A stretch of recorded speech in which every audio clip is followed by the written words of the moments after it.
So last time I was on, I couldn't get it. Once again had the issue with creating a object on Azure. It was giving me the same little errors. Oh, there's no allocation for this free tier database, not allowed. Blah blah blah. We don't have anything, um, and it didn't look good. Wasn't able to get anything going. Tried multiple times, couldn't get it going. And it was late. I had already spent a couple of hours working on things. Ultimately, I decided to switch over, do some other things for the afternoon, and I didn't actually get back. But ultimately, it did come down to it. Ultimately, I did get it to work. I kind of fiddled with it throughout the day, and eventually, it worked. Now, I didn't do anything different. I just kept trying again, and finally, it said, "Hey, we're deploying your database." So keep in mind, you destroy an object, there's a pretty good chance you're not getting on right away again. If you're doing free tier, you're like bottom of the barrel. Okay, so if there's no space on these servers, it's not like they're constant. I don't know how they even get around it. You get a turn. I don't know if you're just waiting for someone else to delete something. I mean, you figure there's hundreds of thousands of people using this, maybe. I don't know. However they're doing it, there's people coming in and out, and apparently allocations become available. And I think you eventually get on. So it can be a lot of hiccups if you're running on the free tier. So keep that in mind. I am finding though that if you just keep trying, it may eventually work. May. There's no guarantee. So far, I've only been able to get it to work on East Coast servers. I've been failing to get it to work on any servers closer to me, which would be the West Coast. All of those servers keep blowing up on me, and so I just take the ones. I've just been taking the ones that it auto assigns because sometimes it won't even auto assign one. You'll click on, you'll go to set one up, and it'll just sit there spinning, going, "We don't have any allocations, and if you don't get anything on here, submit a ticket." Which I probably could do. I could probably submit a ticket and get no response. I don't know how fast. I don't know how quickly Microsoft responds to free tier people asking for space, but I do know that in time it seems to work. So anyway, there we go. Let's get to it. I'm working on this. We're doing another function. I guess we're going to do a database tier function. What is this? Let's close this. Why do I? Okay, let's just. Yeah, where was I? We are doing AZ204 course. And I put this in another window because I just need to have this running elsewhere. Now I'm just going to open the document that this actually points me to. There is a document on the one I'm working on. I'm on week 3. Sheesh.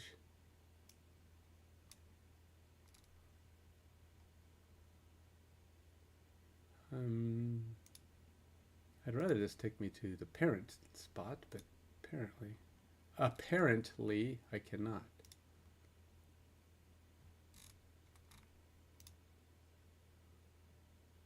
Ha ha, says me.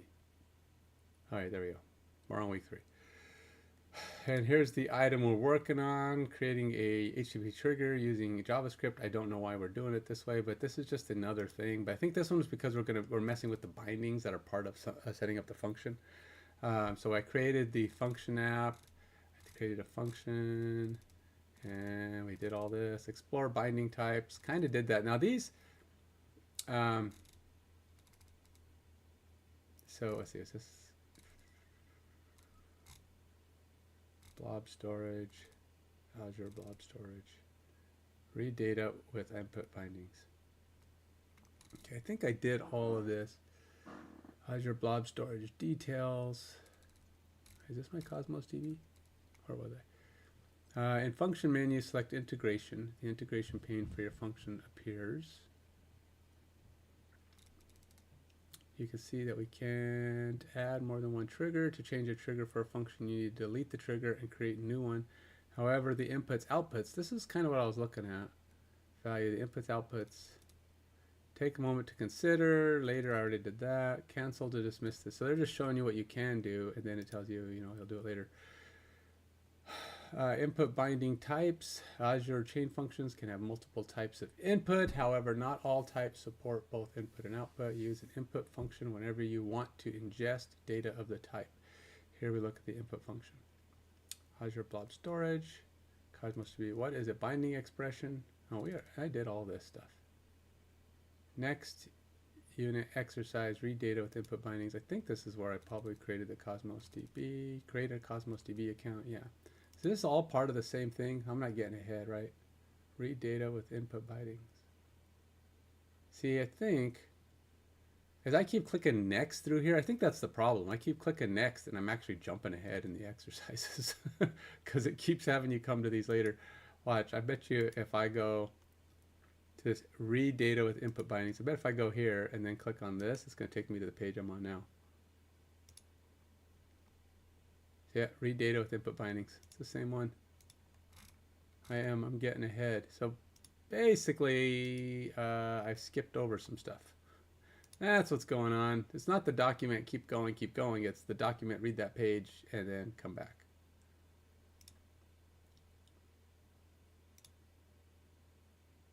And I already did that. I got a practice quiz. I should probably do my exercise quiz, start assignment.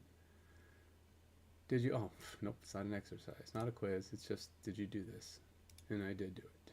That's how I finally got everything working. Go to next item. Video, I passed. I think it's funny. It's like, did you do this? Yes, you passed. It's like, okay, thanks. Did you do it right? That doesn't matter. You passed.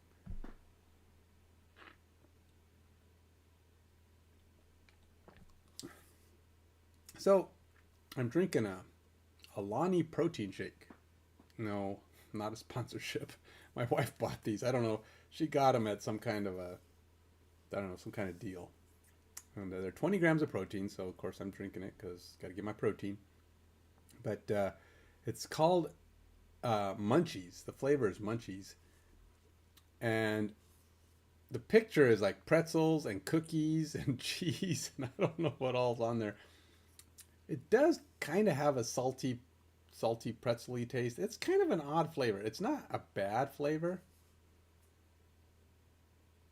Oh, man. December 23rd. Oh, 2024. Never mind. We're okay. I was going to say these things are like a little old. She got them a couple months ago, though, and I don't know. It's drinkable. I mean, it's not my favorite. It's kind of an odd flavor, but it's not like bad. It's just weird. Kind of an odd. You know, sometimes like key lime pie. It's just kind of a weird flavor. You like it or you don't. You know, you like it or you're about it. I'm kind of about key lime pie. Some people love it. I'm not sure what I think of it.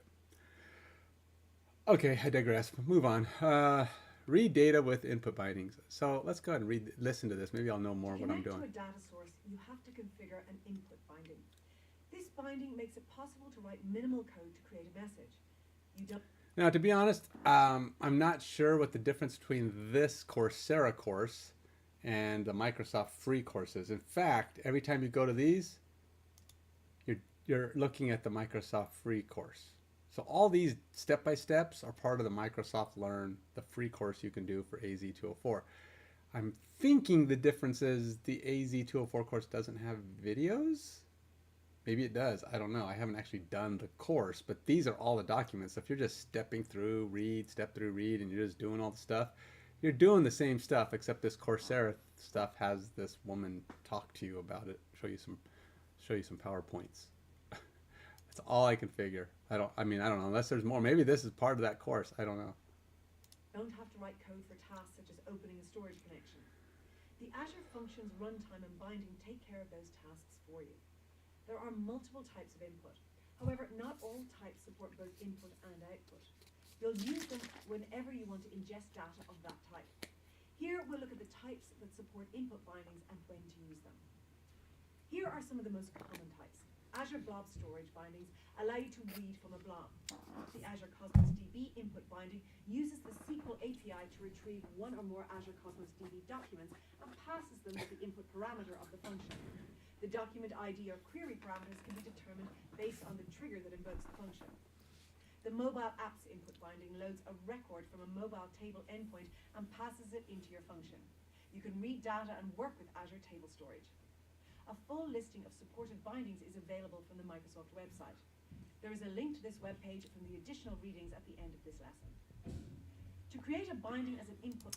So, okay, this whole database thing is what we're going to be doing next when we do data input bindings, which to me is probably going to be pretty useful, assuming I find things in my mind. My mind says there's good uses for this, for my business website that I'm going to try to reverse engineer.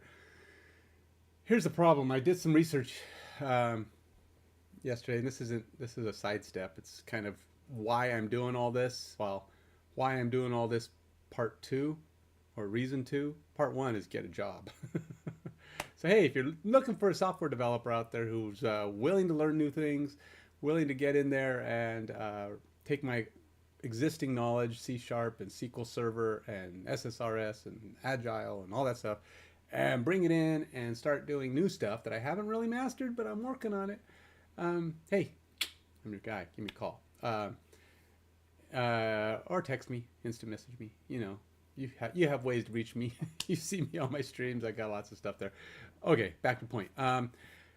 It's expensive. Azure's not cheap. Now, I've seen a number of people complain that when they go try to set up a free account or set up some cheap account, they end up getting charged buku crazy bucks. And that scares me. And people are saying, that shouldn't be that. You shouldn't have been charged that, blah, blah, blah. And I'm like, what scares me isn't so much that they have really expensive stuff and they don't know why they're getting charged so much. Is it that you don't know why? That you try to set up a cheap setup and you get charged a boatload of money. And it's like, Azure is not clear about what it's going to charge you. I mean, there's a lot of different bits and pieces, and you go onto one, you say, if you select this, it's going to charge you about this much. And if you go to this, it's going to charge you about this much. And you go to this one, it'll charge you about this much. It doesn't go on to say your current configuration is going to charge you about this much. You know, total. I mean, everything you have on here, if the month came and it's time for a bill, this is what you could expect at this kind of pace. And then have alerts on there that say, okay, you're reaching past $5, $10. You know, what is your current charging rate? Now, I know I'm paying a certain amount for my services on HostGator, right? I pay $10 a month. It's like nothing, if that. It might even be cheaper than that for my host. And then all I have to do is worry. I think I pay like $30 a year. So it's not even $3 a month. So it's super cheap. And HostGator is reliable. I've never had my site not be there. No, I guess once it was not there. But I mean, you know, where it was down for a short time. I reached out, we got it fixed. It was one time.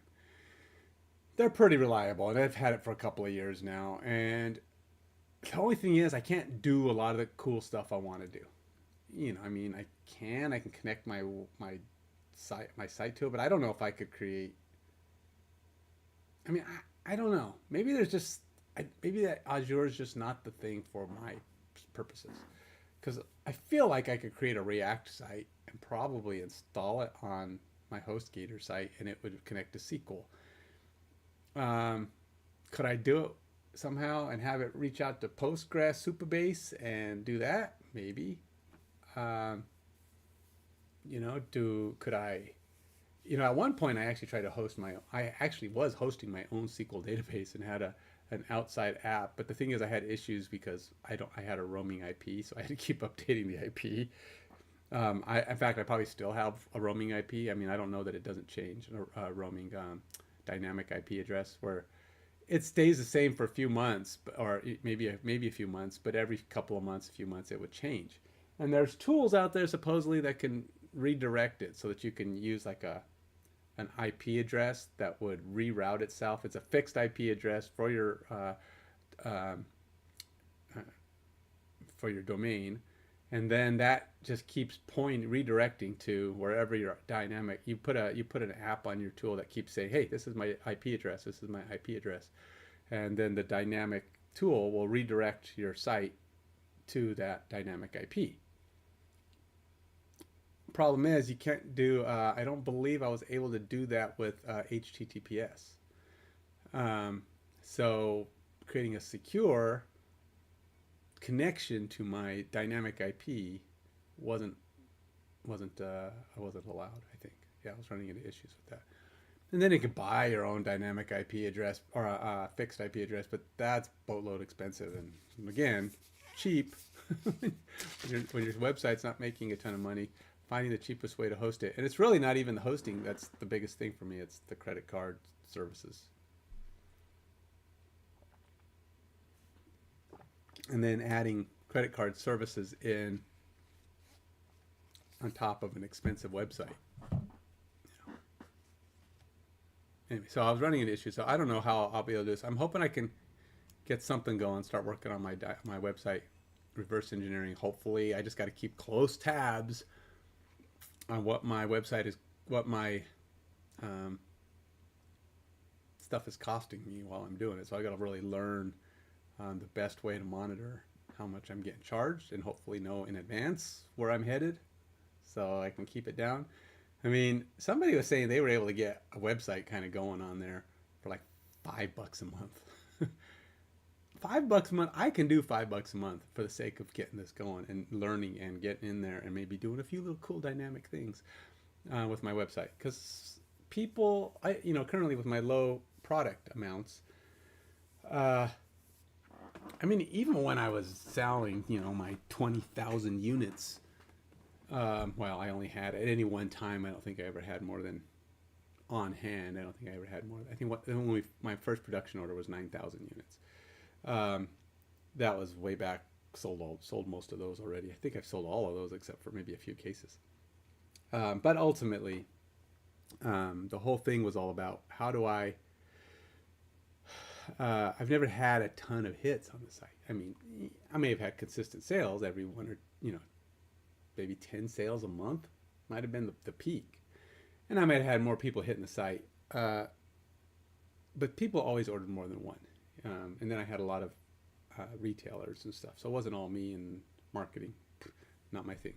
But so ultimately,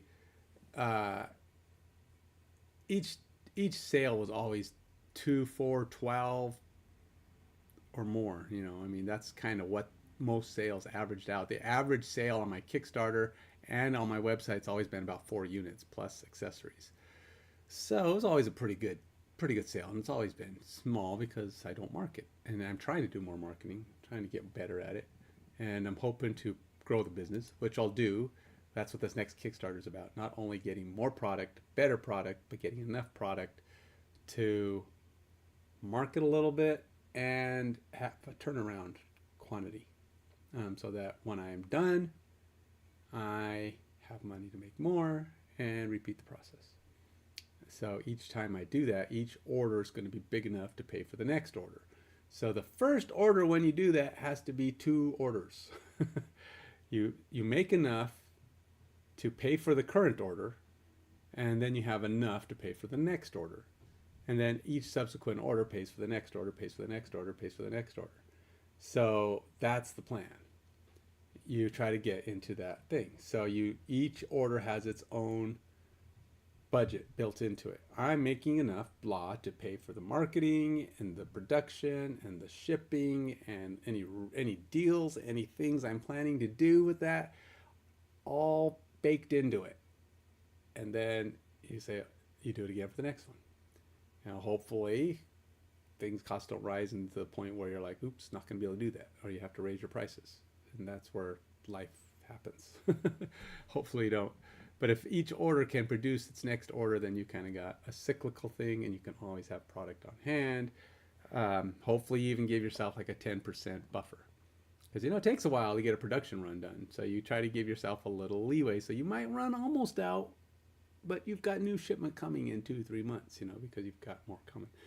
typically when you've got a product going and if it's selling at a pretty decent pace, like the last time I did it and I sold out, or I was sold down to the point where I would have needed an order within 3 months, I would have been great to say, oh, well, let's order another order, and then it would have been 3, 6 months down the road. Because just reordering is not as bad. It takes about 3 months to get product ordered, shipped to me, and then out. Now you got to be careful because you're not gonna be doing a Kickstarter order each time. Kickstarter orders are huge, right? Because they're paying. There's a double order, so you're basically going to order half as many in the next one, hopefully. It's not even a double order. I mean, I guess a Kickstarter could be massive, right? But you still make enough that the next one can produce another. So hopefully your Kickstarter is big enough that it covers the next one and maybe some design and production run for the next product. And if you can get that going, then you get the next product done, then you do a Kickstarter for that, that pays for the next production run, and your business grows.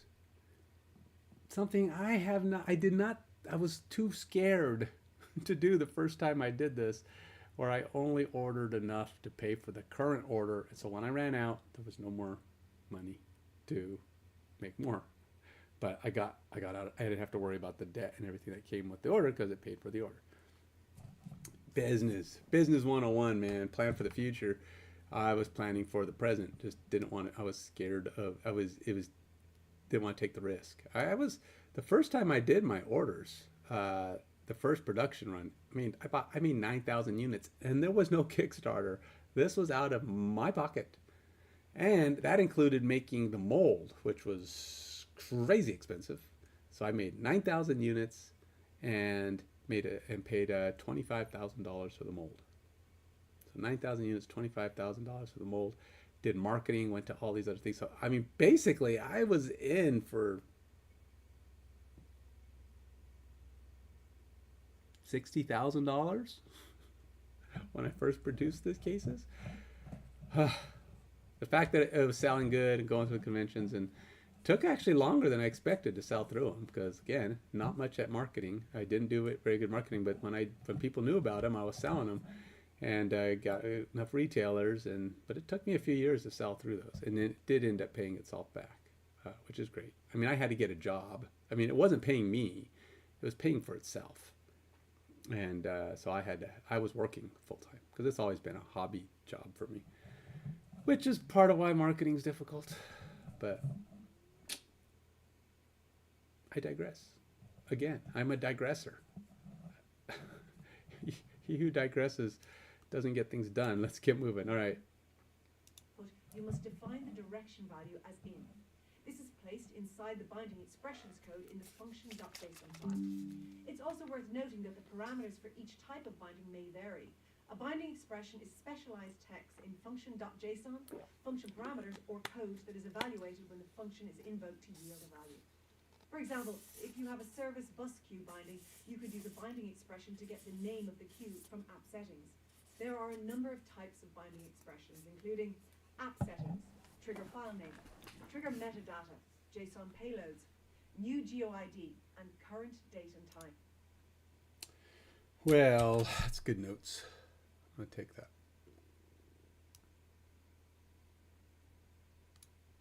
Gotta have her face in my notes. It's like, can only avoid so much here, but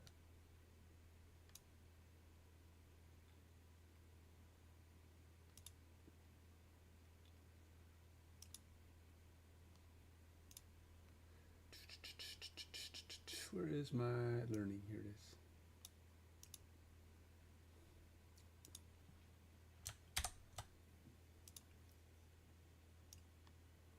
Now, I know OneNote's supposed to be able to do cool things like search text, but it's really not very good at it. Or search, not text, but search text in videos or in pictures. I don't think it could find it. Maybe it could, maybe it couldn't. I don't know. But most expressions are identified by being wrapped in curly braces. However, app setting binding expressions are wrapped in percent signs rather than curly braces. For example, if the blob output binding path is %symbol environment %symbol /new blob.txt and the environment app setting value is development, a blob will be created in the development container. Input bindings allow you to connect your function to a data source. You can connect to several types of data sources, and the parameters for each vary. To resolve values from various sources, you can use binding expressions in the function.json file, function parameters, or code. Gonna be for a drink. But not at the moment. Next thing, well, we're doing the binding thing. This is where I was at to begin with. Let's go here, click here, and finish what I was doing. I already created the database. Create. Deployment can take time. Got that. Go to resource. Go to the database account in the portal. Let's do that. Let's do this. Okay, so now let's connect to it using a sample app. All right, add a container. In your Azure Cosmos database menu, select Data Explorer. The Data Explorer pane for your Cosmos database account appears. Is that Quick Start? Yeah, Quick Start account appears. Select the new container box. Create new container. Oh wait, probably want me to do the one. Select the new container box. The new container pane appears. You might want to scroll to see enter the following database ID. Accept the defaults of all the other settings. Go away. What is this? Go away. So I want to do. Is that it? Create container with 400. Oh. I didn't really want to do the note. It didn't ask me which one to do though. I mean, my directions here don't seem to care. Create, deploy succeeded, go to resource, to go to the database account in the portals, the quick start pane for Azure Cosmos database appears. Next, we add a container. In Azure Cosmos database, a container is used. Let's use the Data Explorer tool to create a database. In your Azure Cosmos database account, click Data Explorer. Is there a Data Explorer here somewhere?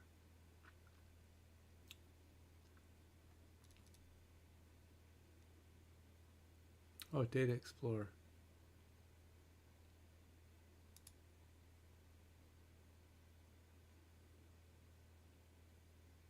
Do I want to watch this?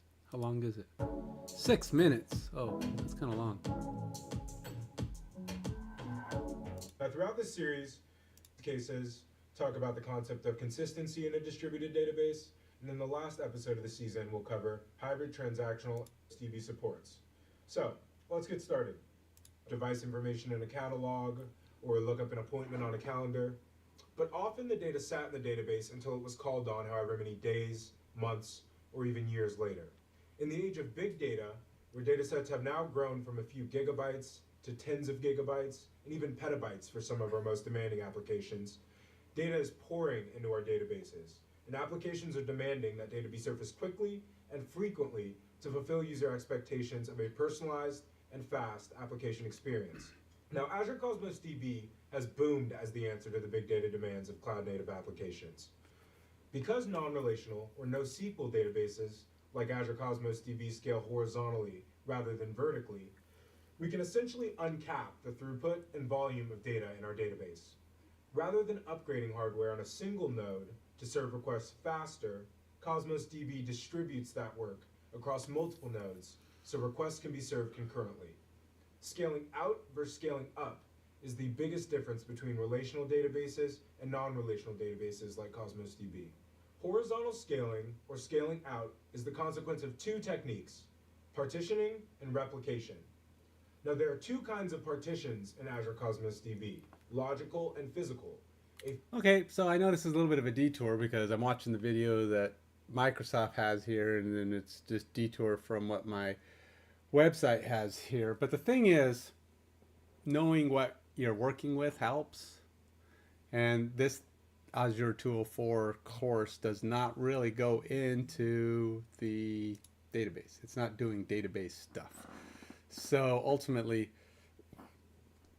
I used Cosmos database a few times. I know a little bit about it. I knew of it when we were creating it for a whole process they were setting up at my last job that they ultimately abandoned. The government changed the rules or stopped requiring whatever, and then they just said, well, we're not going to do it then. And so they threw out a multi-million-dollar project they were working on for 6 months and wasted all of our time. but anyway, it's interesting to know. I mean, a Cosmos database, I don't even know how to describe it because there is a thing, but essentially it's like, it's kind of like a blob. It's a blob storage. I want to say blob because I don't know what the best term for it is. There's better words. You can probably go look up what is a Cosmos database and they would know. And see, this is why I do bad at interviews, because I don't know the terms of stuff. But ultimately it stores all your data. Your tables are just a big blob of data. It's like everything. It's got the user, it's got their address, it's got their orders, it's got everything all in one table. And you can create containers that might break that up a little bit, but really you don't do that very often. And then you create these selects, queries that can grab the bits and parts, and it's the queries that actually act almost like your tables, right? So you're going to go create these objects. It's like the old, like a little bit like Access, I think, that Access databases where you create views, and I mean, I think you can create views in SQL too, but you rarely do. I don't know that we did it very often. But ultimately, you would create these views, these chunks, and they would pull the data you actually want into an object you can manage. But it made it more efficient. I think DB2 used to be like that too. But again, you're asking a guy who's been a long time. I haven't messed with DB2 in a long time. I think DB2 has become more relational, but I might be wrong. But yeah, it just kind of lays it out, and it's like a flat file system or whatever you want to call it. There's terms, and I don't want to get into it, so I'm not teaching. I'm just telling you what I conceive of what these are. And I just know that in Cosmos, all your data seems to be in one table, and then you just find ways to pull it. And it doesn't have to be like there's no required fields. You could have one record only 5 items in the table and one with 100 items in the table, but they can all be connected by maybe just one of the 5 items. Doesn't matter which. It might explain it more on here. Oh, what did I just do? A physical partition is an actual unit of storage that physically sits in the Azure region that we dictate. This is a piece of hardware holding our data somewhere in the cloud. Logical partitions are logical groups across items within our data set, and we reference these groups through something called a partition key. The partition key is important because it tells our database engine where to look for our data. Choosing the right partition key is a simple but important part of optimizing our database, and when done correctly, we can expect to see performance gains proportional to the additional number of nodes serving our requests. Put simply, partitioning our data across nodes improves database latency and throughput. Now, like with partitions, there are also 2 kinds of replication in Cosmos DB: replication within a region and geo-replication outside of a region. Now, within a region, our data is replicated 4 times as a redundancy measure, improving fault tolerance. Outside of a region, our data is geo-replicated into any additional Azure regions we select, resulting in higher availability. Replication within a single region increases fault tolerance. Geo-replication into additional Azure regions increases availability. Now, these 2 techniques... I'm going to take that down as a note. I don't know if that has anything to do with my AZ204, but I know geo replication across territories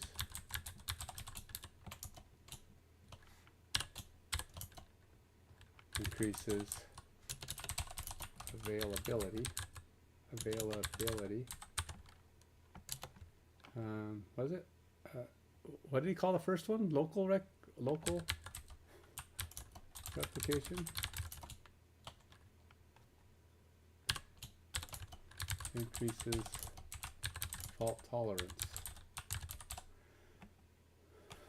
I forgot what he called it. Replication and partitioning on Azure regions increases availability. Replication within a single region increases fault outside of a region. Our data is geo-replicated into any additional Azure regions we select, resulting in higher availability. Replication within a single region increases fault tolerance. He didn't call it anything. Geo-replication into additional He Azure just- regions increases availability. Now, these two techniques, replication and partitioning, are in large part what makes horizontal scaling possible. Now, what makes NoSQL attractive to modern app devs, performance and availability gains aside, are the relaxed constraints around keeping our data relational. Cosmos DB is schemaless, meaning structure is not enforced on any data entering the database. Two documents in the same collection can have completely different structure without any issue. And as a result, developers can land structurally variable data into the database and later build, change, or add functionality as a use for that data evolves. This combination of flexible schema and horizontal scaling are what makes NoSQL different. Cosmos DB makes it easy to ingest and resurface high volumes of variable data without compromising on performance or. See, I think conceptually, I've always been a relational database guy, so I understand relational databases. NoSQL, Cosmos stuff throws me off because it's like, I don't know if every field has its own name. I mean, it's like like I said, you could have 100 data points in one record, one document. A record is a document, and then you can have 5 in the other, but they don't line up.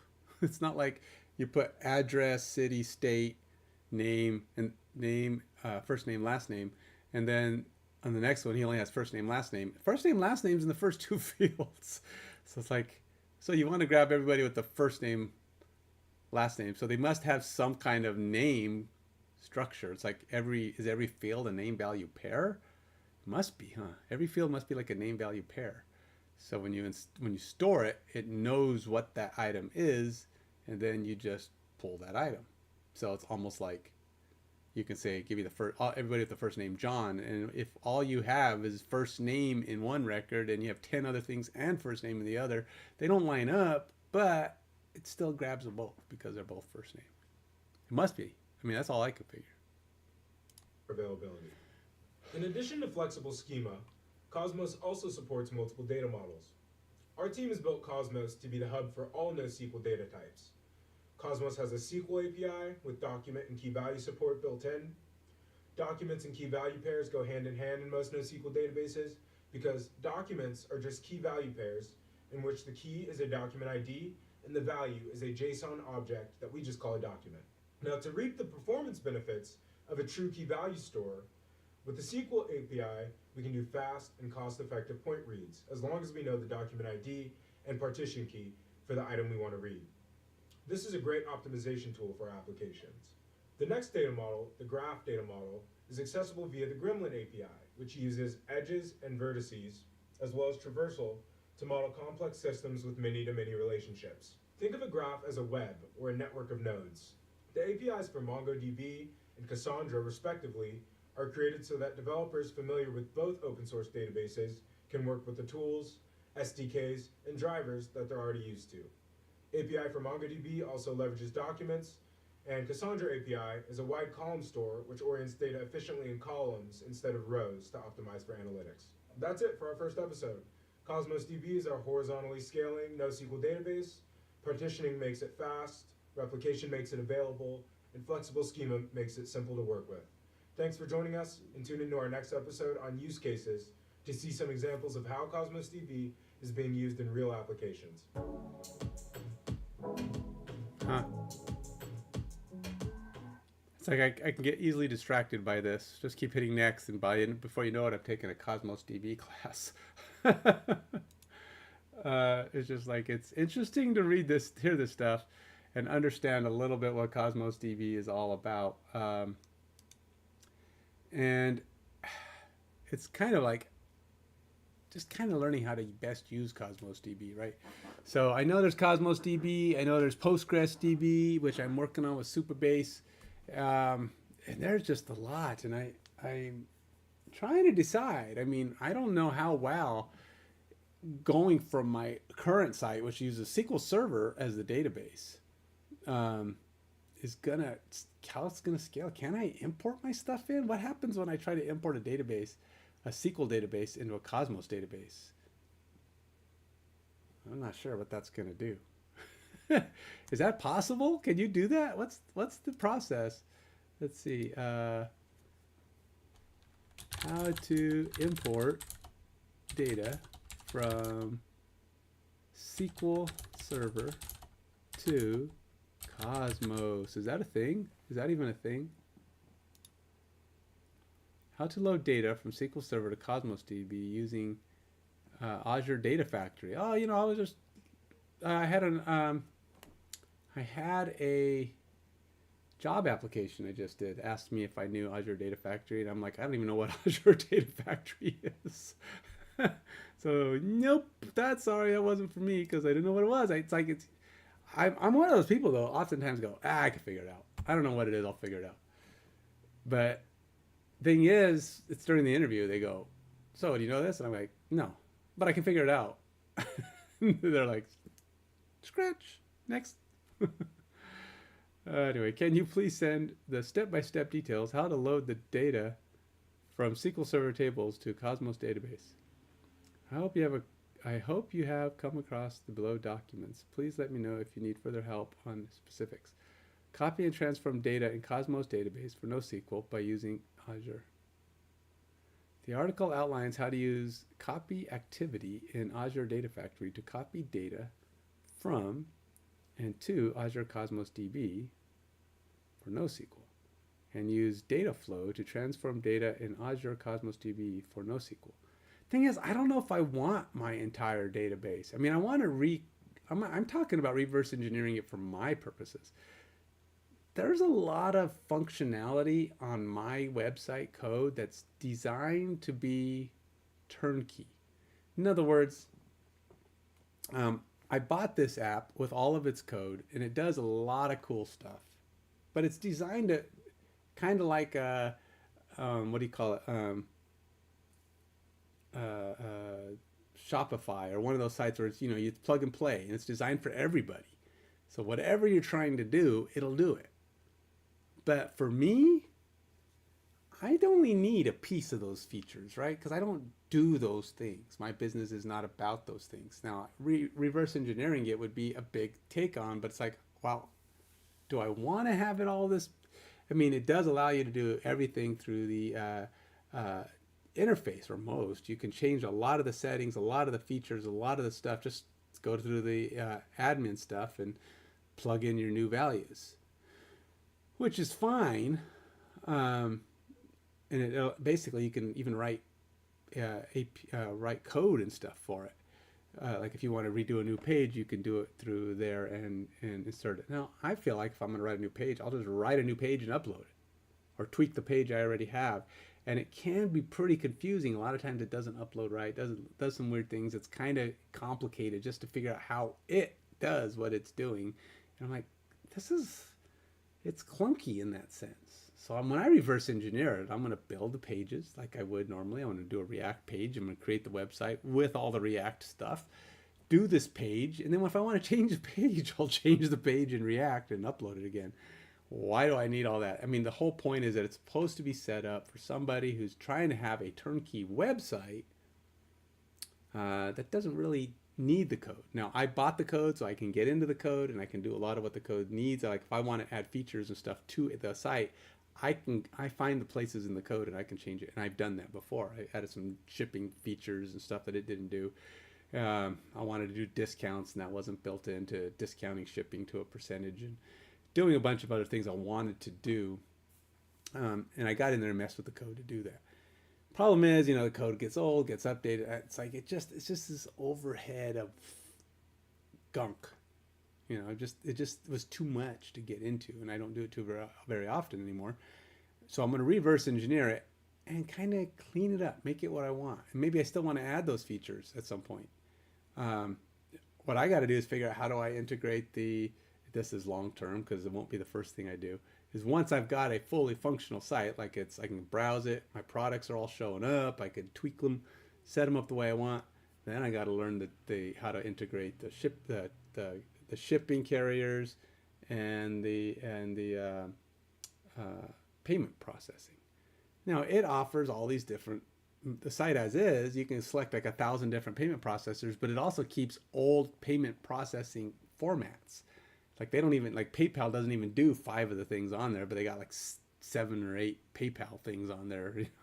Maybe I'm exaggerating. It might be like 3 and 5, but still, there's several things that are old PayPal and several things that are new PayPal, or they have some services on there that don't even exist anymore. And then they have others that might not work because they've changed their code, because I haven't updated my code, and they've changed their code, and now I got to fix it.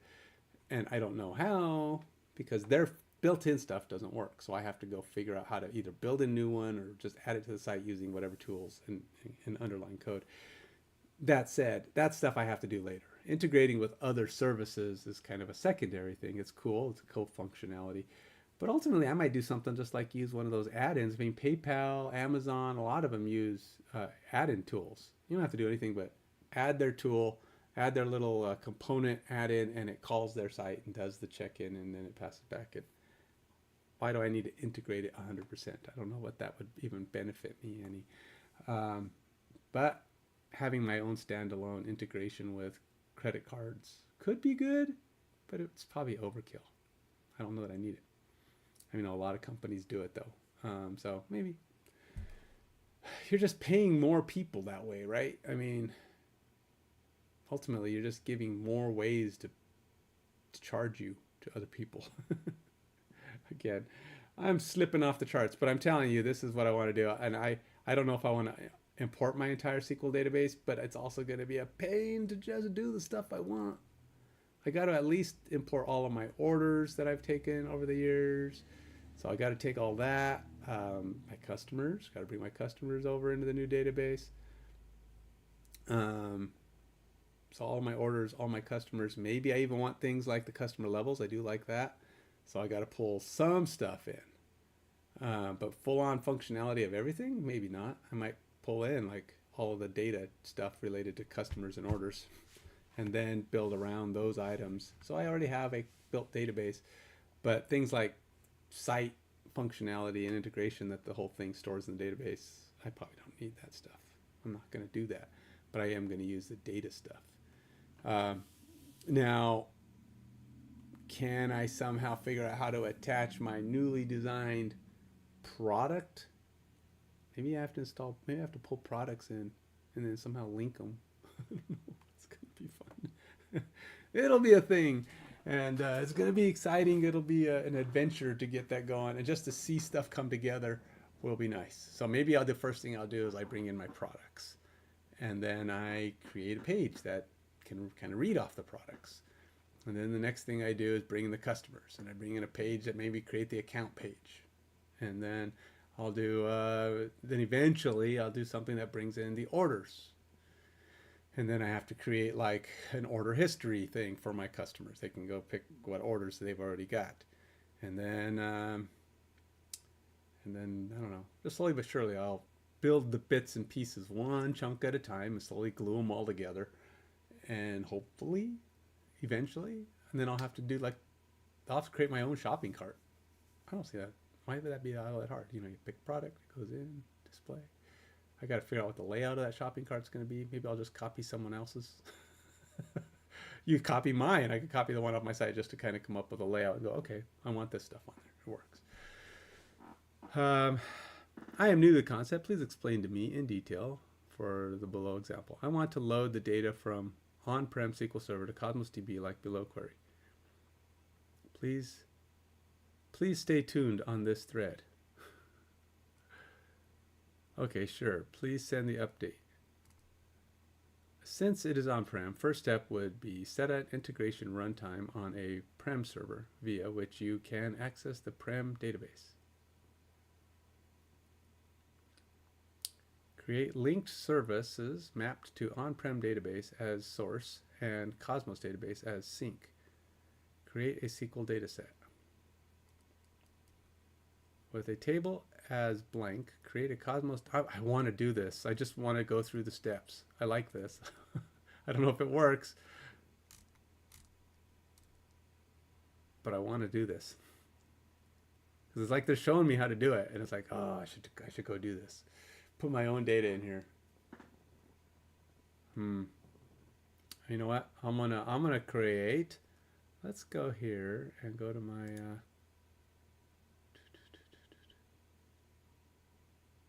Let's go here. Where is my Azure?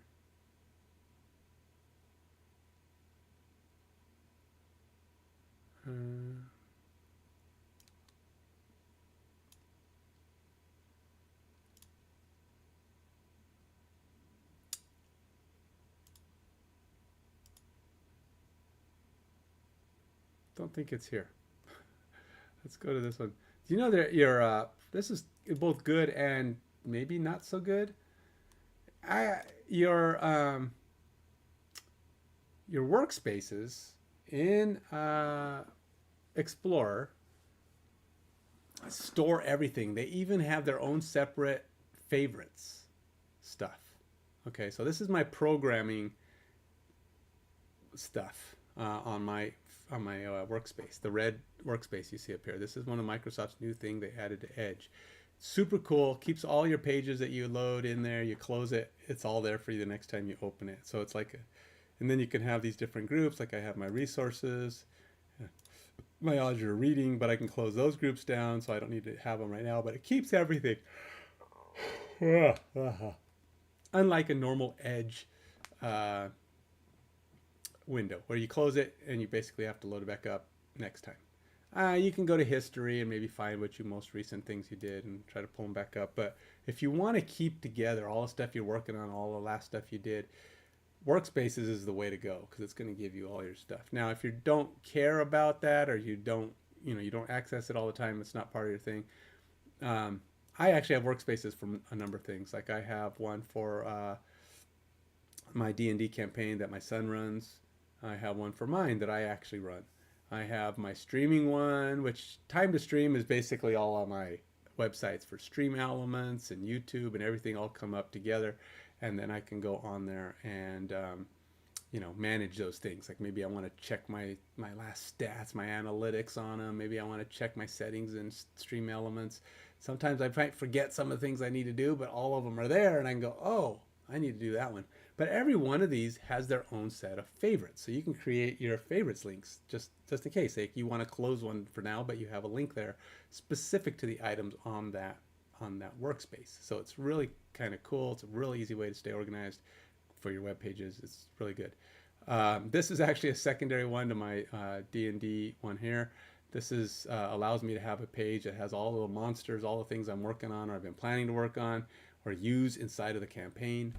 Then I have my programming. And then this one is my day-to-day business one, which I'm trying to use more, but I don't use yet as much as I should.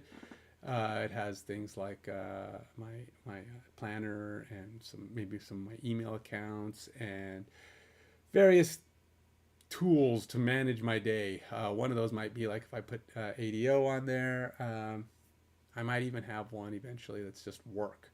And I put all my Active Minds game stuff on there, my Active Minds business website, maybe all my marketing stuff that I use for marketing my products, and just have it there so I can open it up and voila, I'm able to go there. And I would do it, I wouldn't need so many things on my favorites. Like if you look here, I have a lot less now because I was able to move some of these to my programming page. And then I probably move the streaming one over to my time to stream one, which doesn't have that much in it anymore. Just my Nightbot dashboard, which is probably already in that. Windows, this is just random stuff. What is all this? Probably don't need. Oh, this is just random D&D stuff. Oh, okay. Where was I am looking for something though.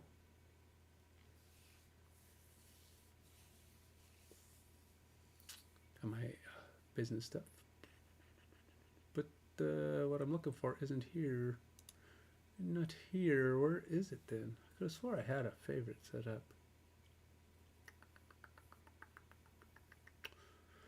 Maybe that's a sign that I need to get back to my first task. Let's go back to my task.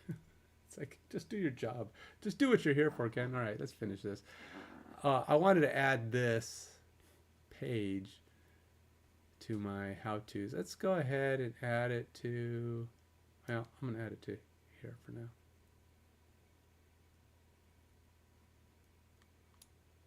I just want it there so I know how to do it.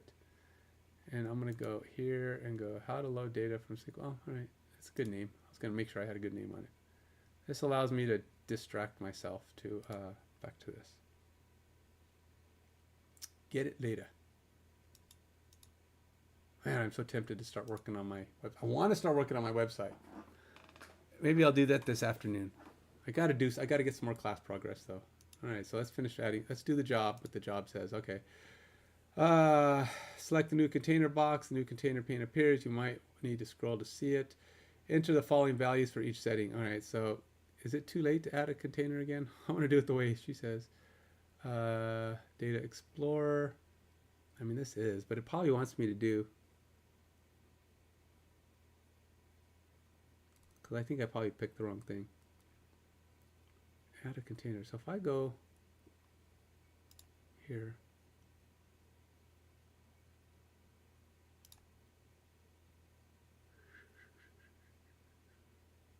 it's kind of weird how this works. All resources.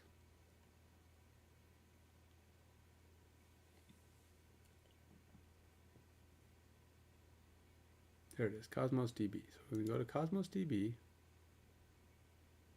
And now we're going to go to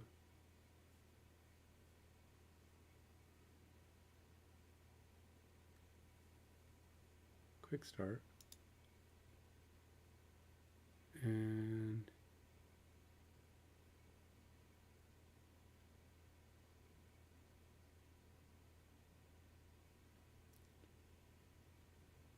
in your Azure Cosmos DB account menu, select Data Explorer. Oh, Data Explorer. Ah, new container.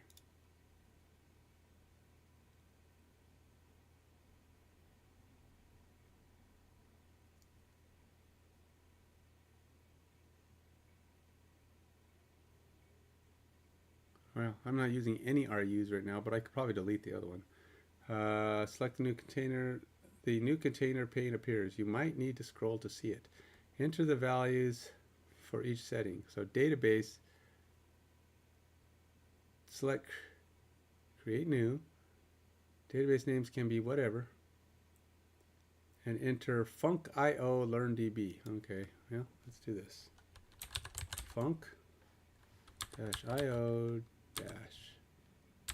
learn-db for the database ID. Database max RUs 4,000.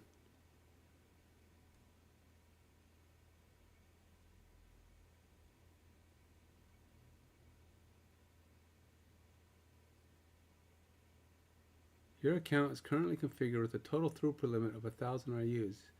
The update isn't possible because it would increase the total throughput to 1,400 RUs. Change total throughput limit in cost management. Accept the default throughput of 4,000 request units per second. To reduce latency, you can scale up for the performance later.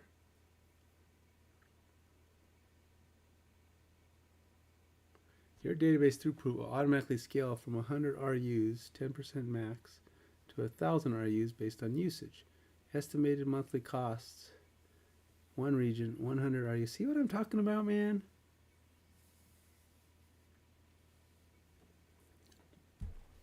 All right, let's go back to my containers. I'm going to delete my container, my last one. I don't want to be paying for this stuff. It's expensive. I don't want to be paying much. I'm trying to do all the freebie stuff, man. How do I go to... Alright, so we're going to go back to here. Overview.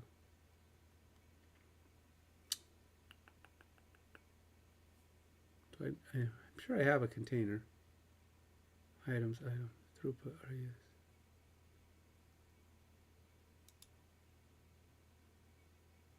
How do I delete the container? How do I even have a list of containers? Isn't there a containers object here?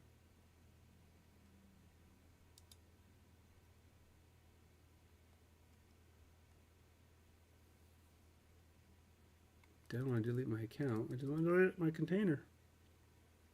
Man, Azure just does not make it easy. So I go home.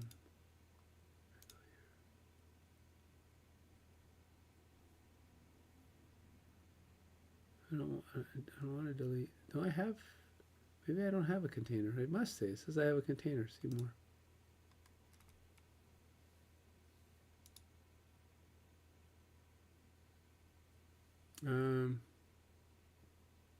Is there a delete button?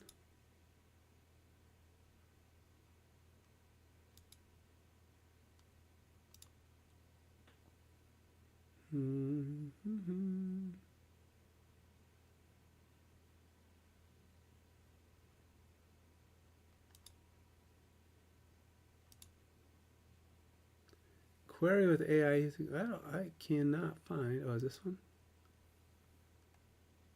RU threshold. Enable RU threshold. RU threshold. RU. So this puts it up pretty high. I don't know what that is.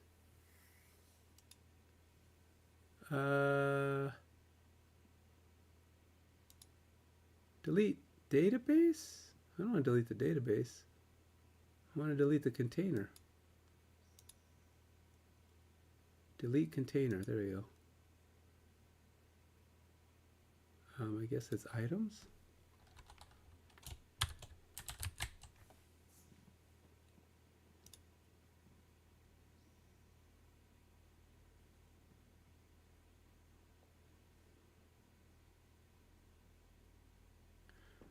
Phew, I think I got it. Okay, so eventually this is like you're looking at this going, oh, easy peasy lemon squeezy, right? I mean, it eventually is. Hopefully eventually this is easy. So, yeah. func-io-learn-db. I mean, even so, your database through will automatically scale from 100. All right, so this isn't complaining anymore about my ability to do this. They set it at 4,000. It probably doesn't even allow me to do this. Yeah, your account is currently configured with a total throughput limit of 1,000. So I can't do more than 1,000. What if I do manual? It doesn't ask me if I can do manual. Will manual allow me to do? No. Well, hey, I'll do 1,000. I don't care. I know. It's not great, but let's auto scale.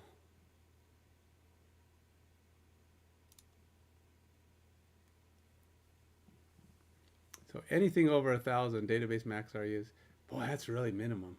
I don't know what that is, but I'm guessing accept the default throughput of 1,000 to reduce latency. You can scale up the performance later.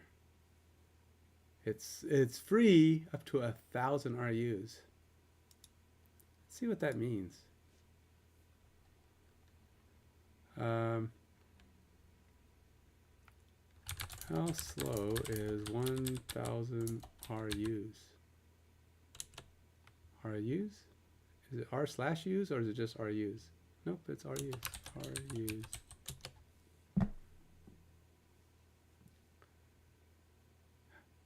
How far can you come with Cosmos BD's new free tier? Okay, let's see what this says. But it's not request per second. What do you mean request per second? It does say request units per second. I don't know what that is, but maps closely to it. You could have 25 operations per second that consume 40 RUs each, or you could have 100 operations per second that consume 10 RUs each. RUs is a request unit. A particular operation against the database will have a certain cost in RUs. This is dictated by a number of factors, including size of the data set you are querying, size of the document you are reading or inserting, complexity of your query and how many documents it needs to load. The right way to think of RUs is throughput. Okay, so it's basically, if you're just, I guess, I don't know, and it's 1,000 1,000 RUs per second. So if you're hitting, if a lot of people, I think you're probably never going to have a problem with 1,000 RUs if you're getting like 1 to 2 customers at a time. So if I had consistently a one user a minute on my site, or one customer every 5 minutes, and that's doing pretty good. That means I have 60 customers a day, or 60 customers. No, that's 12 customers an hour. That's 60 customers every 5 hours. That's pretty good. If I had 60 customers every 5 hours, I'd be blowing the doors off of things. So, and even if I'm only doing a third of that, 20 customers every 8 hours, it's even less than a third. So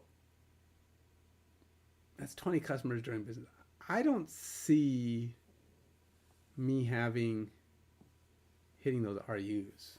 I mean, it's just like, yeah, if you're having like Microsoft or Amazon and you're getting hundreds of thousands of customers every day hitting you all the time, I can see that becoming a thing, big time, especially if you're doing a lot of passing. But was just playing with their pricing calculator, and e.g. inserting 1,000 kilobyte document consumes over 1,000 RUs. 1,000 kilobyte, that's almost a megabyte, right? So does this mean if I just have to add some content, which is bigger than 1,000 kilobytes to Cosmos, I won't be able to do so on the free tier and have to increase the capacity? Or would it be throttled and or just delayed, or the RU split over multiple seconds? I find those RUs doesn't make real sense because they do not represent real requests. E.g., inserting a document in Mongo of that size is still one request and not more, but depends very much on more factors. But yeah, whatever. Do you have Cosmos produce? Yes and yes. Do you have Cosmos in production? And if yes, are you happy? So basically his first question ignored yes and yes. I have it in production, and yes, we're happy. Or yes, this, and then they only ignored yes and yes to incorporate.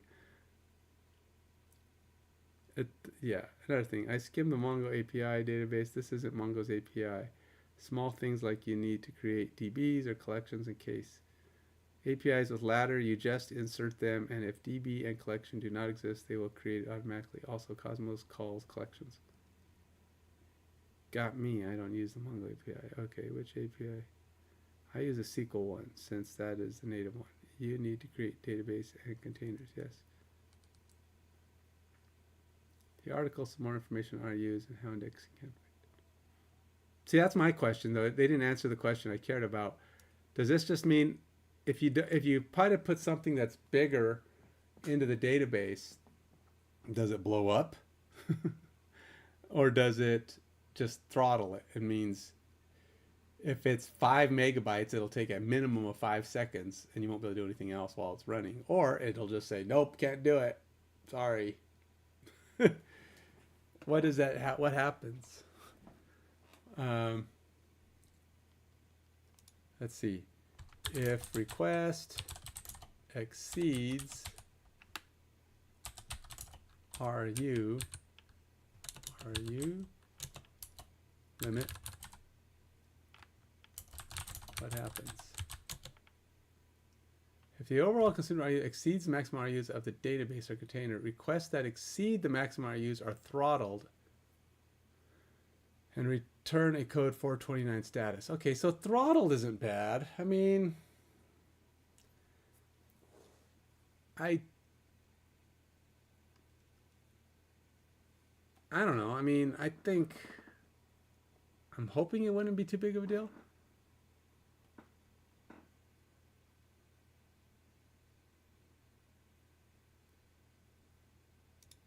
So these kind of ask the same questions. When I overloaded Cosmos, my requests were rejected. So post that mentions the same, showing the error code is 429. Thanks. Not sure how I missed this in my search, but it gives me the information I need. Much appreciated. Getting some 429s is usually expected. Otherwise, you might be over provisioning throughout. That is a really interesting question. Some information suggests if you hit the provision RU rate limit for a query, a Cosmos database service won't execute the operation. The API will throw a document exception. The HTTP 429, too many requests. The collection has exceeded the provisioned throughput limit.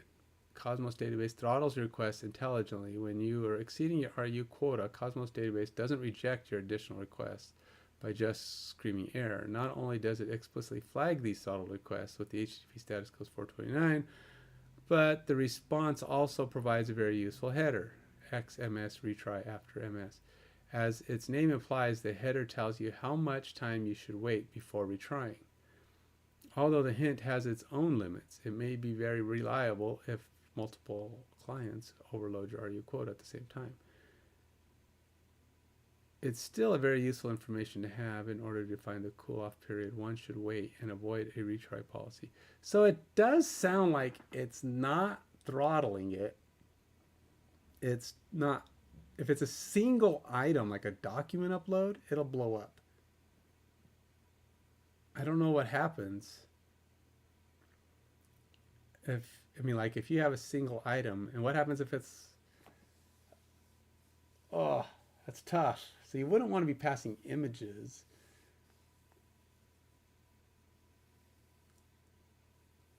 You wouldn't want to store images in your Cosmos database and then have to pull them, because those could be huge, right? 5, 6, 10. That's all RU requests that are going to be passed back. You know, you're moving data to and from the database. Those are all requests, request units. So the bigger the request, so you're better off with references to your image. So you would store your images somewhere and just have references, and then you just have it, do a URL link to it for your website. But so you only want pure data, not if you're doing a small database like this, you'd want pure data, just text, words. This way, whatever it's pulling is going to be pretty small, like orders and things like that. You just don't want any kind of images, wouldn't want to store any documents. You certainly wouldn't want a document management system. That's just for 1,000 RUs. Not going to happen, man. So that's interesting. I'm learning a little bit about what 1,000 RUs will do. But it does sound like it's not going to be good.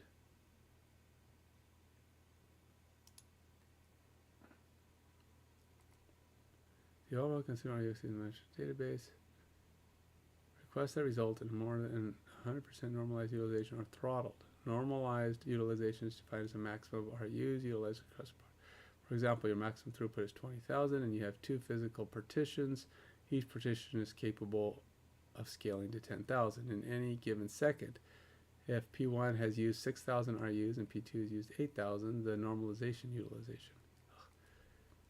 The Azure Cosmos DB client SDKs and data import tools automatically retry after a code 429 is returned. So occasional code 429 errors aren't problematic. A sustained high number of errors might indicate that you need to increase the RUs or review your partitioning strategy. That works if you're getting multiple RUs.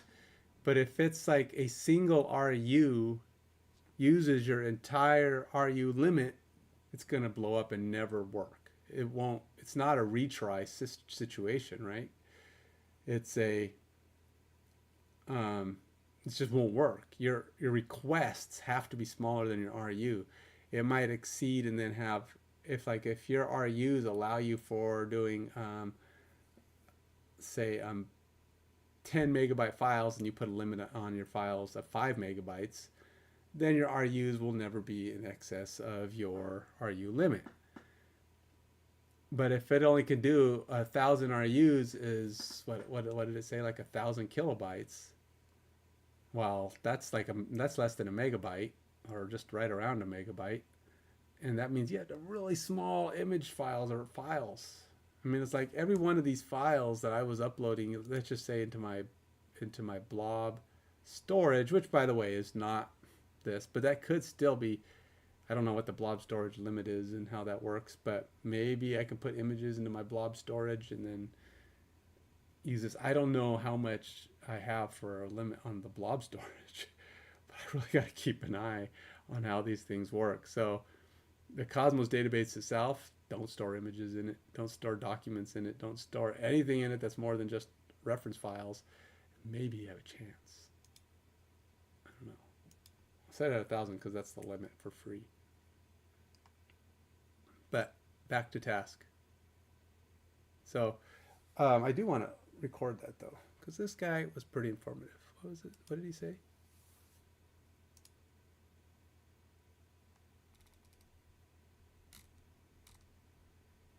Oh, yeah, I don't want that.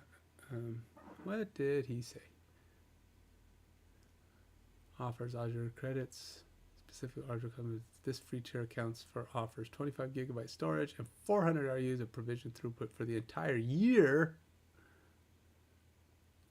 The experience enables any developer to easily test the features of Azure Cosmos DB or integrate it with Azure services at zero cost. With Azure free account, you get $200 credit to spend in the first 30 days. You won't be charged even if you start using the services until you choose to upgrade. To get started, Azure Cosmos DB serverless. All right, you'll get the first 1,000 RUs and 25 gigabytes of storage in the account free. Free tier lasts indefinitely for the lifetime of the account and comes with all the benefits and features of regular Cosmos database, including unlimited storage and throughput RUs. SLA's high availability turnkey, including unlimited storage and throughput RUs. When free tier is enabled on an account, you'll get the first 1,000 RUs. You can create a free tier account using Azure Protocol to learn more. So basically, I'm getting 1,000 RUs.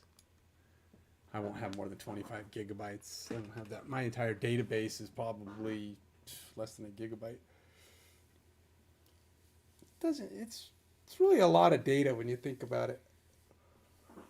I mean, unless you're not like millions of customers getting millions of orders with millions of lines of data, which then you get into the terabytes. But if you're a small business with a few hundred here and there, even if you do a few hundred orders a month, which is pretty decent process. If I was doing a few hundred orders a month,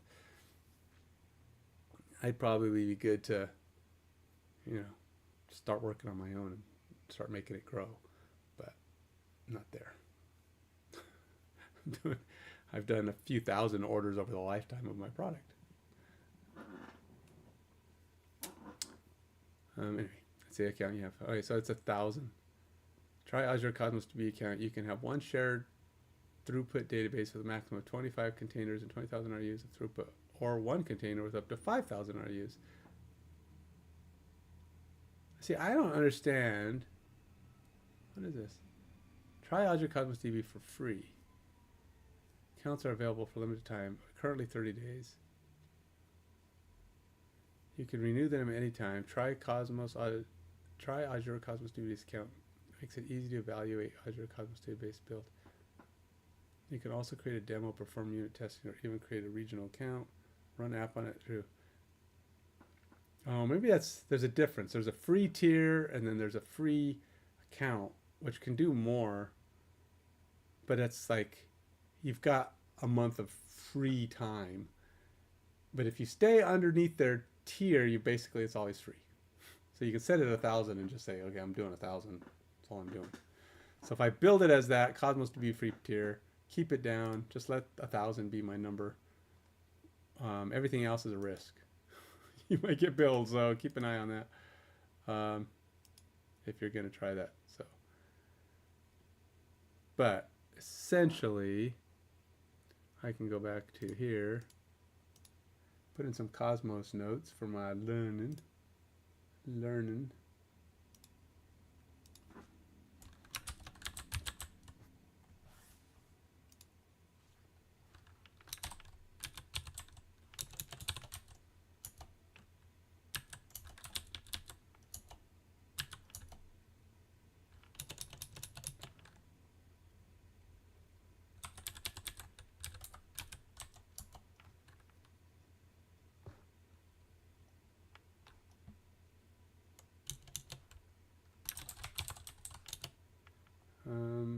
Request units. I'm just putting down some stuff to help me understand better.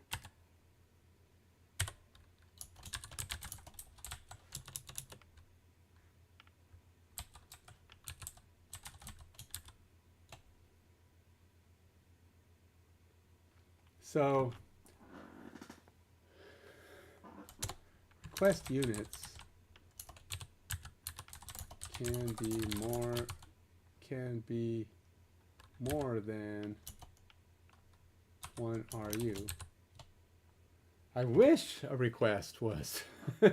It's in the sense that if you really think about it, you wish it was requests per second. Requests per second would mean anything they ask for is going to be able to fit within a request. It's not how it works. Request units are based on the size of the request. So if it's a request for one big monster thing, it's going to cost you a bunch more, right?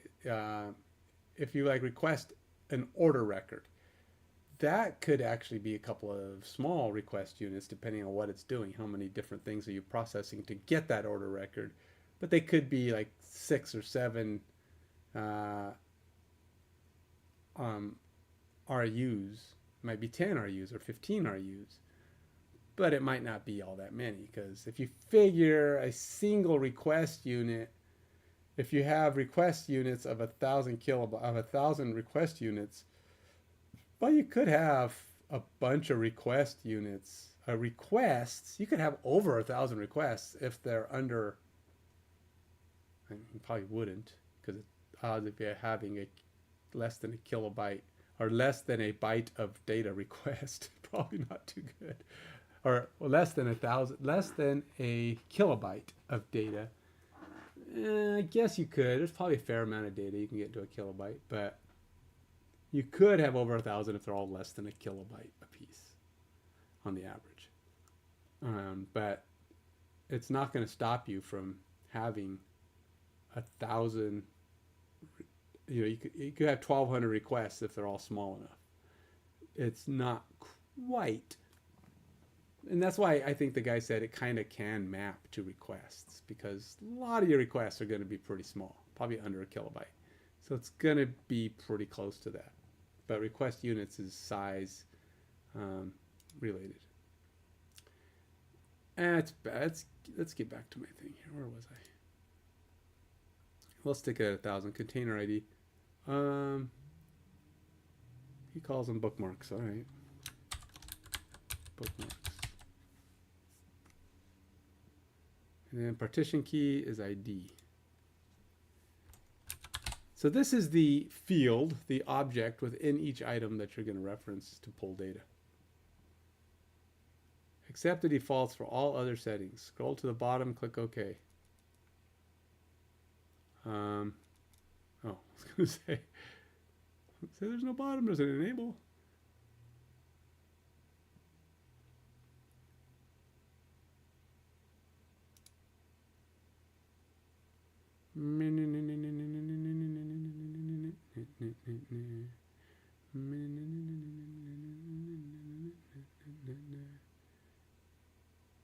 What's it doing? Is it doing something? It is. Got me a little triple dots. The triple dot.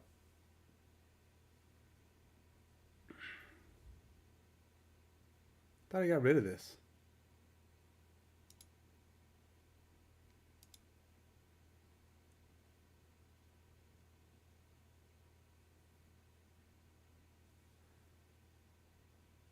Huh.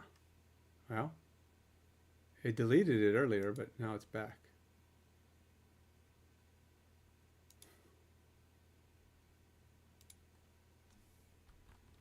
Oh, wait. Is that still? Oh, it's a separate database. Interesting. Let's get rid of that. I don't need that. That's like a sample. That's all right. I don't care. What do I need with that database? It's just a thing in my way, man.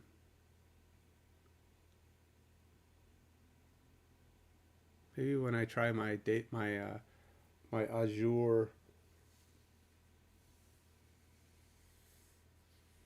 when I try to reverse engineer my stuff, Oh, look at that. Oh, guacamole. Thing is, you can't have more than one container. So I have bookmarks, and a container is this bookmarks, and it's not a database. It's like the container's one thing holding your objects. I don't know how that's gonna work. That's gonna be fun. I have one container is all I'm allowed because one of them has 1,000 RUs, and I only have 1,000 RUs. I can't put anything else. That's gonna be fun. Let's see. Expand the bookmarks. Did that. In the next task, you add some data, also known as items, to your bookmark container. All right. Add test data. You want to add test data. Expand the func_learn database and bookmarks container, and then select items. The items have appears in the command bar. Select new item, and we'll go new item. Replace with new partition key value. Replace the default code with this stuff.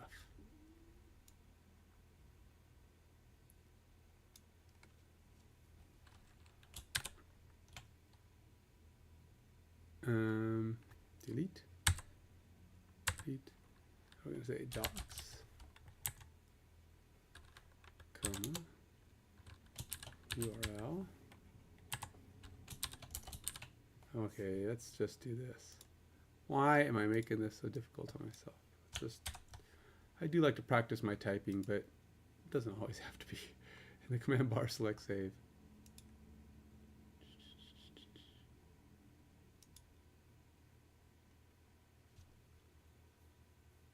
Oh look, it added a bunch of stuff. Self, e-tag, attachments, and other nonsense. Okay. Notice that more properties in the two lines we added appear. They'll begin with under rid, self, e-tag, attachments. These properties described in the following table are system generated to help manage the items you add to the container. Let's see. Resource ID is, well, we know what that is, right? Resource. That's the ID of what your record is. Model. It's used to internally for placement and navigation of the item resources. There's not actually a RID, but there is an ID. There's no RID. Oh, there's RID. Never mind. Ignore me. Underscore. Unique addressable URI for the resource. Required for optimistic concurrency control. Addressable paths for the attachment resource. Timestamp of the last update of the resource. Oh, it's a timestamp?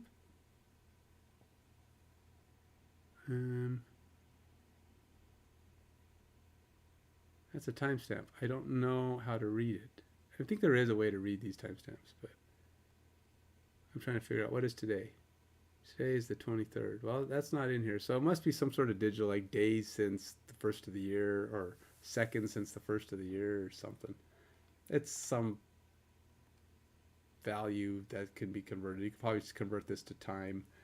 It could be the timestamp as of 1900, which is what SQL, I think, uses a base for. So your numbers, when converting to an integer, time that's converted to an integer like that, is some weird thing that if you use like a time conversion, it'll turn it into a normal date. But it's like seconds or minutes or something since 1900, the year 1900, 1. Let's add a few more items. All right. So I'm going to go add. Do the same thing. Copy.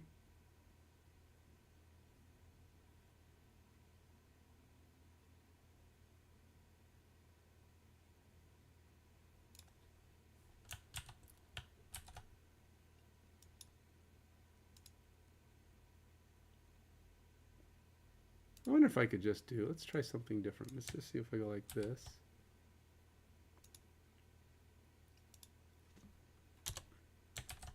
I mean, why not? Why wouldn't this work? So I got learn, marketplace, blog. I already did portal. Let's try. Oh, I guess you can't do more than one. Oh, wait, can I hit comma here?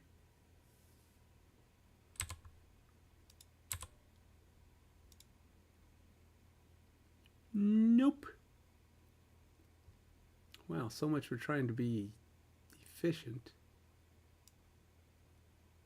Whatever. Be jerky. I know there's a way to do this. Of course, I'm just not fluent in Cosmos yet.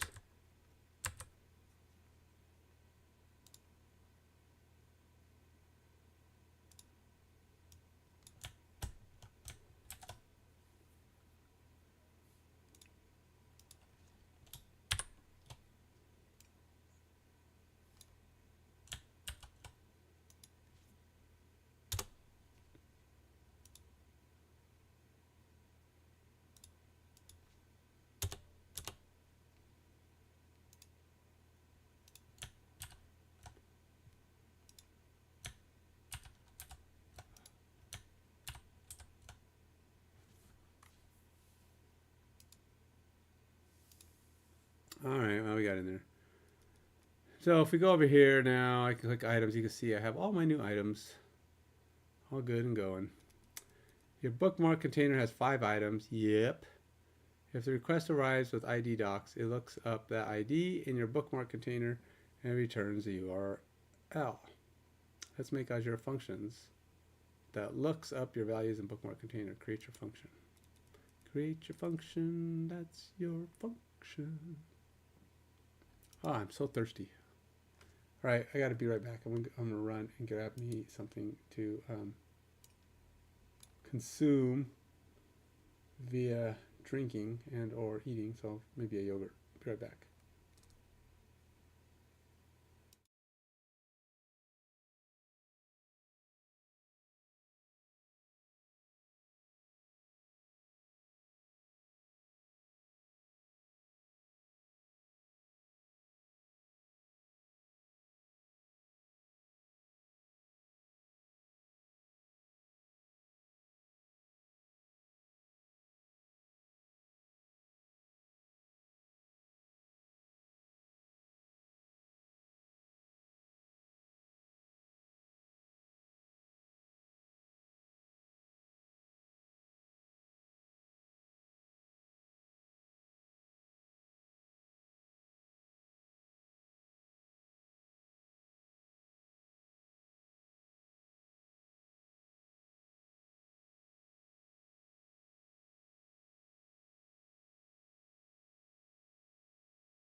Okay.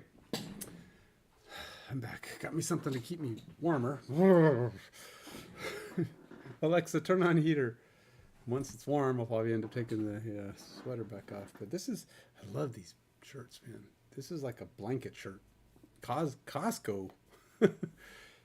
There's like, you got all that terry cloth in there. It's just warm as heck. Now, granted, sometimes it's too warm, but, you know, take the good with the bad, I suppose.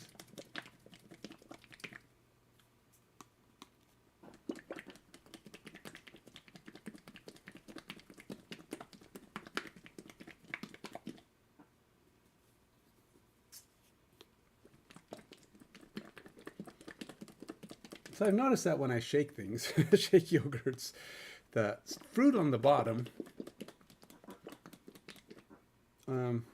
first of all, you have to shake it until you hear splashings. If you're doing this and it's not splashing, you're not gonna mix it.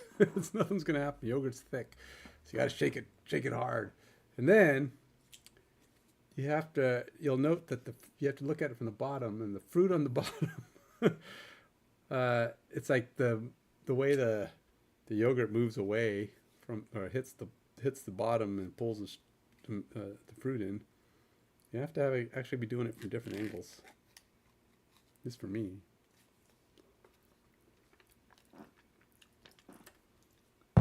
So every time lately it's like, hey, you get a treat. You gotta see how Ken eats his yogurt. This is a Marionberry Alinus, handcrafted. I know, they're pretty good. Decent amount of protein in them. Guy's got, that one's 18 grams. All right. Where was I? Create my function. All right, let's do it. Go to the function app. All right, go home. Go to my functions. I think it's this one. Don't want to have too many things. How many function apps do I have on here? 1, 2. Oh, week 3. This is the one I created, I think. I should probably get rid of the other one.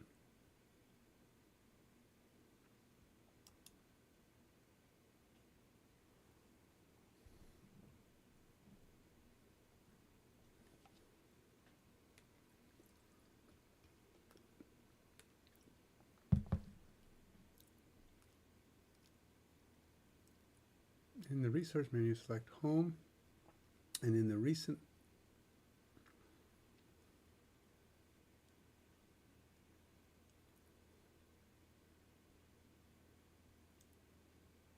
let's create another function, select create.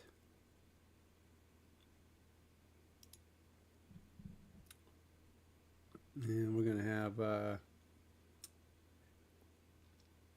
in the select a template section, select HTTP trigger.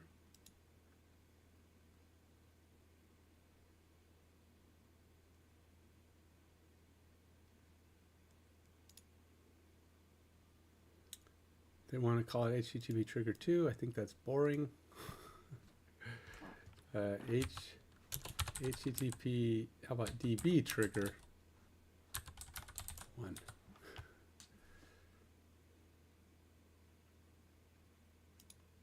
We'll create.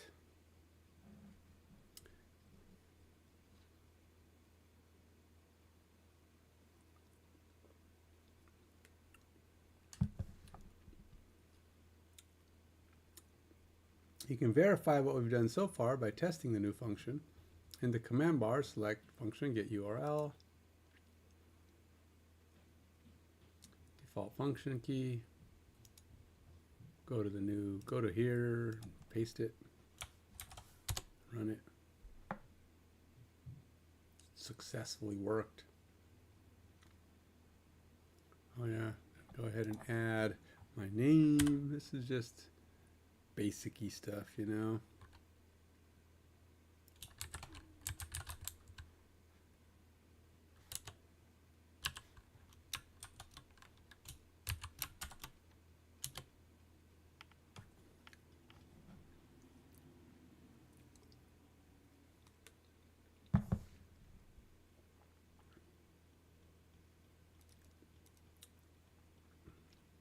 Add a Cosmos DB input binding. All right, let's do that. All right.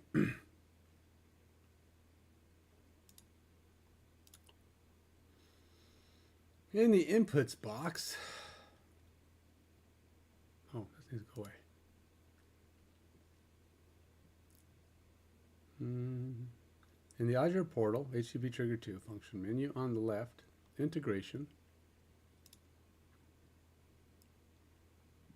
Here's your pane for your function appears. In the inputs box, select add input.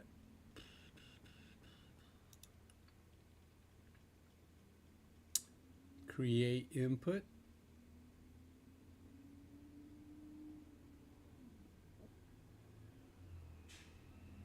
Inputs box, select add input.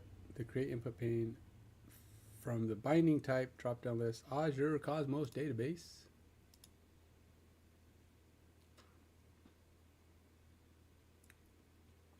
In the Azure Cosmos DB details, select under the Cosmos DB connection settings, select new link.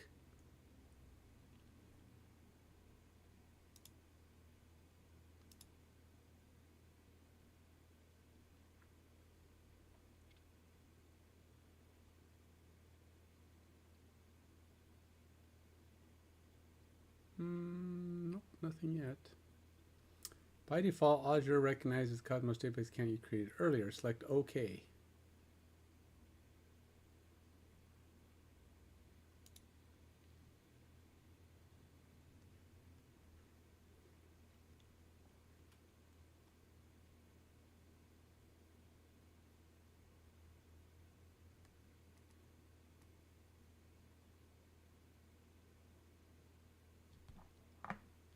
So we want to look up a bookmark with a specific ID. So let's tie the ID. Let's complete the settings in the input. So document parameter is bookmark.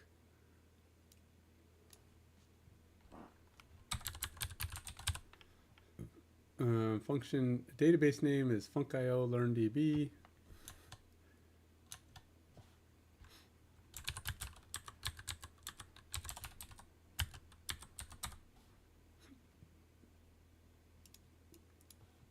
Bookmarks collection name.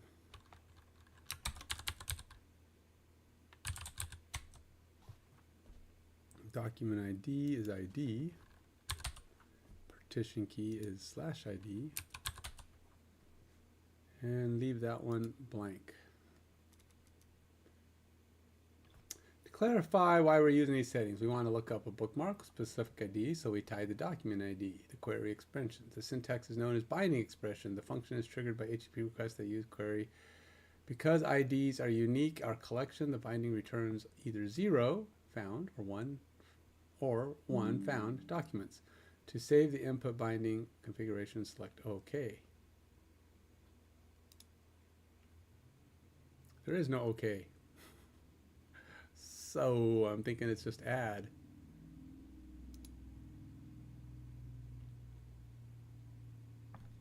Now that your binding is defined, you can use it in your function. You need to make 2 changes to implement the binding that you created. Modify your function's language-specific implementation code. It needs to determine whether a document was found in the database that matches the ID that is passed to the function. Modify your function's JSON implementation code to accept a parameter that is passed in the query string. Replace all code in the index.js. All right, so we're going to go here.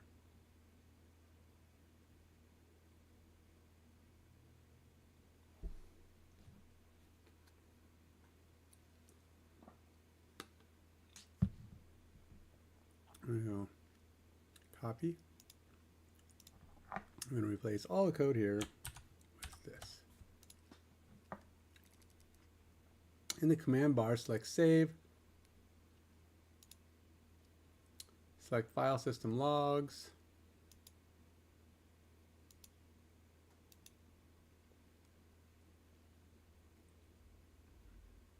Which displays App Insights. The Logs pane appears.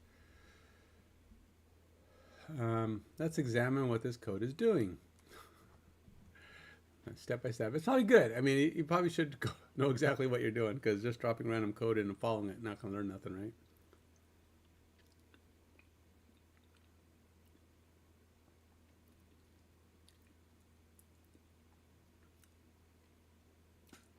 Let's see here. Incoming HTTP request triggers a function and ID query parameter. If bookmark context.res equals body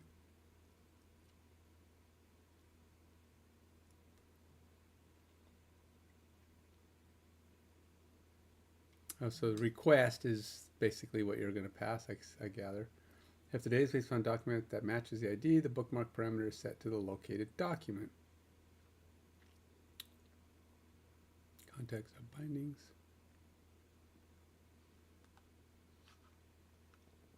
If no document is found matching this key, the request will respond with a payload and status code that tells the user the bad news.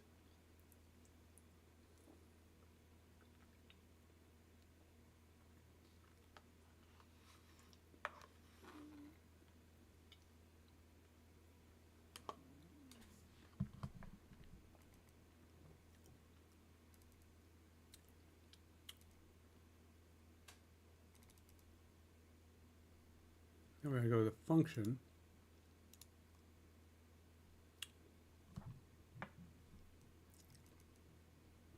Modify, select function JSON and drop down. Modify the values for ID and partition keys so that they accept a parameter ID. Your function JSON code should resemble the following example where your database is replaced with the name of the Cosmos database. So we're not going to just copy paste here, as it would replace my stuff. Modify the values for ID.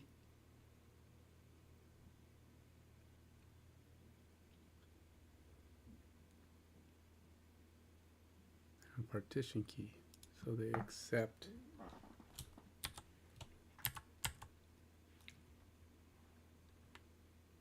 See if I'm doing this right. I'm not looking at the example just yet.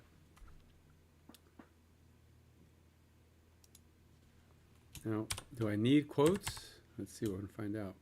I do. ID and partition key, both of them look just like this, except for that one doesn't actually do a slash. Okay, so let's do it their way. See if that works.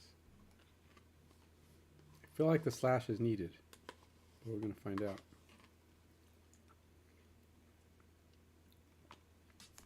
Save that.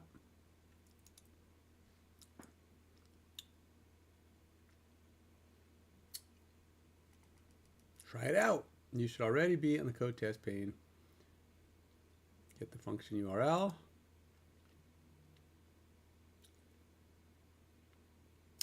Function default.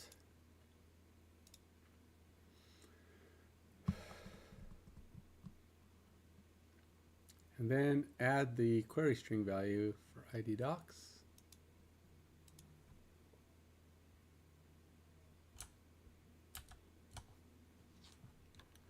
Ampersand ID equals docs. Oh, it blew up. It doesn't like me.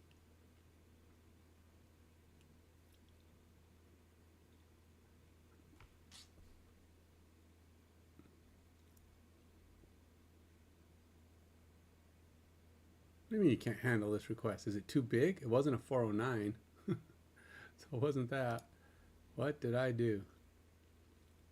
I'm going to try and do this with the /. I feel like that's needed. Oh, I got to go back and hit save. Because the slash was there before, and if that's just an ID that's passing, we're going to try this again. Nope. It didn't work.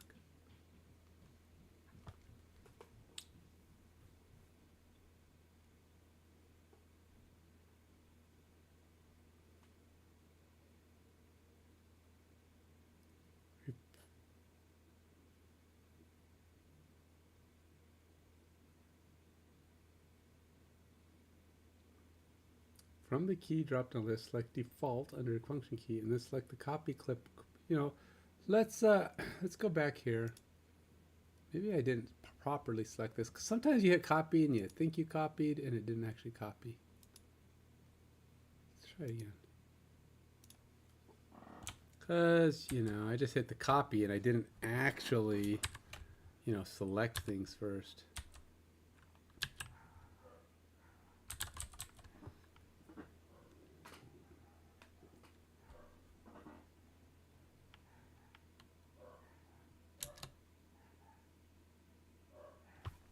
Hey, why is my dog barking?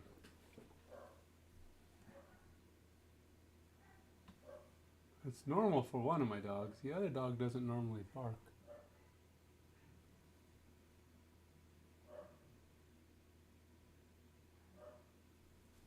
Hold on.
Don't know what they were doing.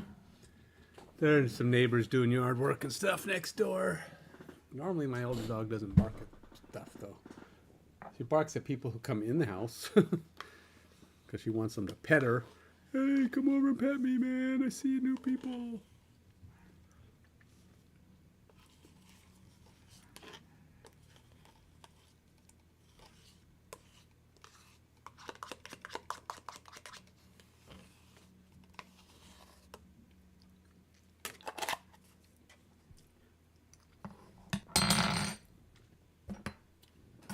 Collecting spoons. Okay, so this isn't working. Can't handle my request. Is it because it's too big? That I is that more than 1,000 RUs? But like I said, it's supposed to be like 409 error, right?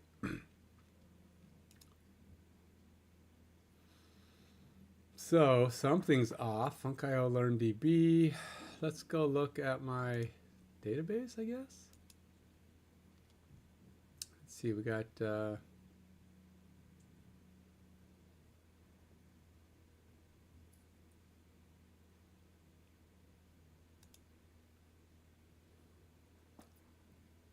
to my database, and then we go to Data Explorer. Maybe it's just a bad thing. So I do have docs. I have an ID docs. And assuming I actually did that here, partition key is ID. And then I have ID equals ID.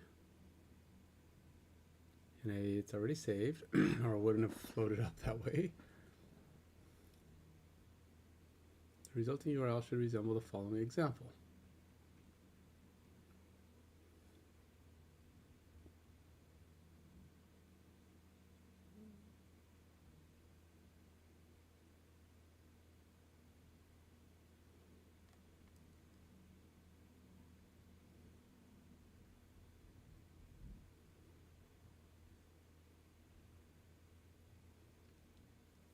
Funkio Learn DB.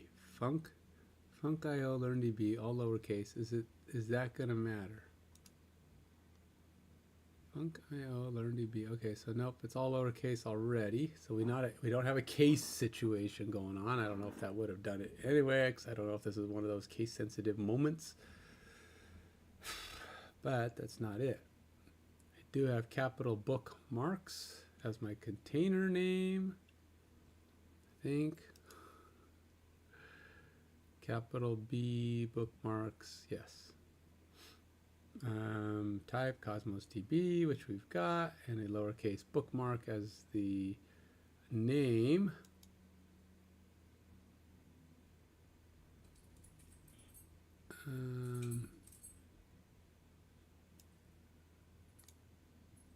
Doesn't really say what the object name is, object type is. It's not like it's putting in bookmarks.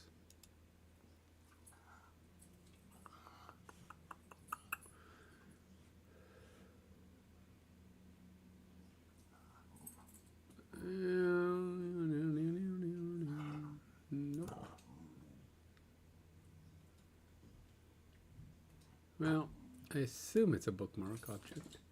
It's just the individual object name bookmark, but there's no name field that identifies that it's bookmark. So it's just going to have to guess. To prevent queries from excessive RUs, Data Explorer has 5,000 RU default limit. To modify or remove the limit, go to the settings.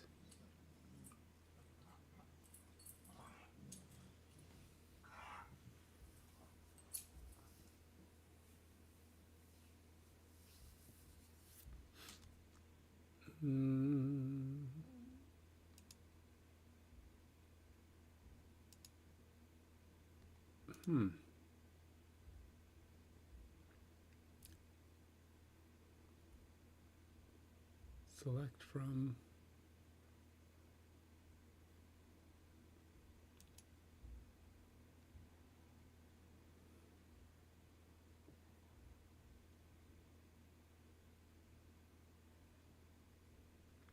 Well, there's no particular reason why this should not be working. So the question is, why isn't it working?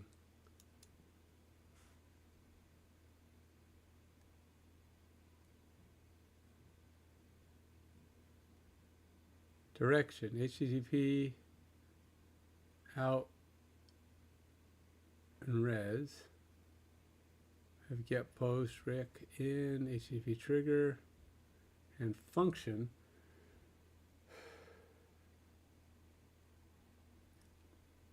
So, what are we doing wrong? They do have this weird thing in here, method. That's not even on theirs.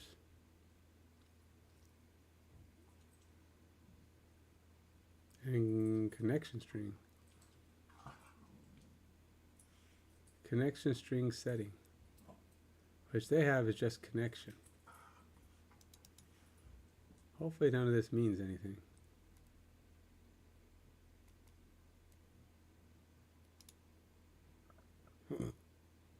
Is that like a new thing? All right, I'm going to copy my code because this is the default. This is what they have that's only. Let's just put this down.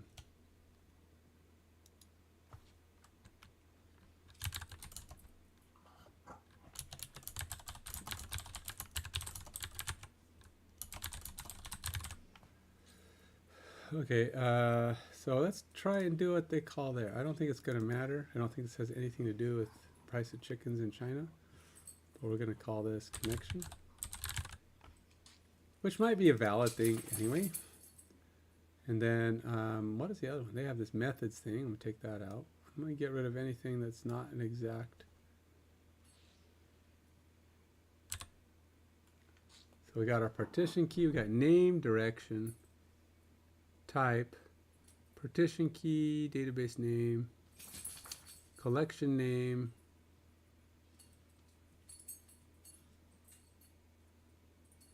they call it container name.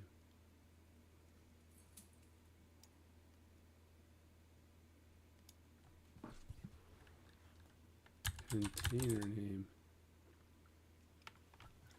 Bookmarks, ID, and connection. All right, so now it's an exact match.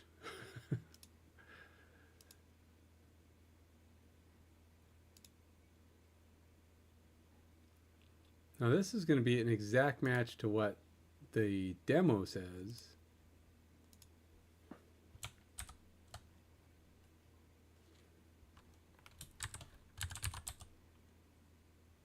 Oh, it's ID. ID equals docs. Huh. Well, kind of, sort of, in a way, kind of, sort of worked. I mean, it did something. It didn't find it, but it didn't error either. Or, you know, didn't give me an error like last time. But here's the problem. It didn't find it. ID equals docs. So let's go back here and try one more thing. I did put the dash back. Let's take that out. Hit save. Try it again.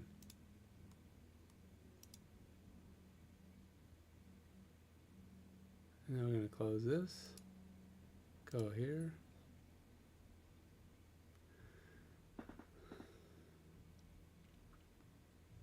Copy. Try it again.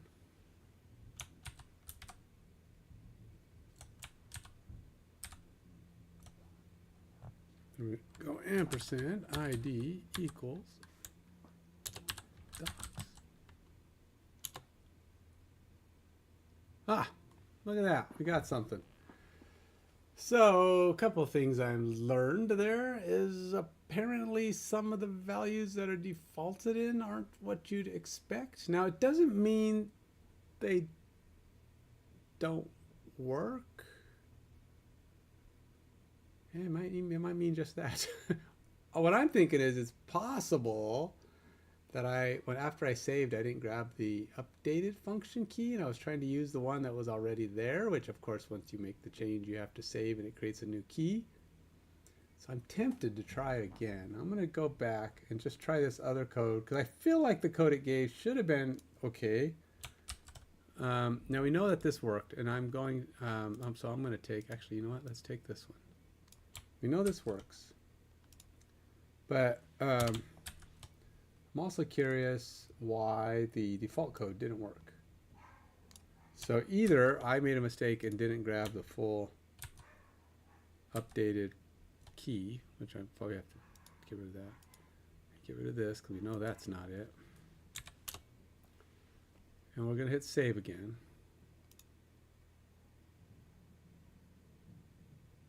Now, really, I didn't change any of the values that mapped on these things. So either this thing doesn't work with the default code that Azure gives you when you build it, or there's something which can be kind of bad, right? Because if it doesn't work, why? Because that, you would think their code should work just as good as the one in the learn document, because you're gonna have to remember, oh, it's not connection string, it's connection. It's not blah, it's blah. You know, you're like, it's not good that the code they give you is more broken than. It's good that the learning document works, but it's not good if in fact I truly just got this wrong.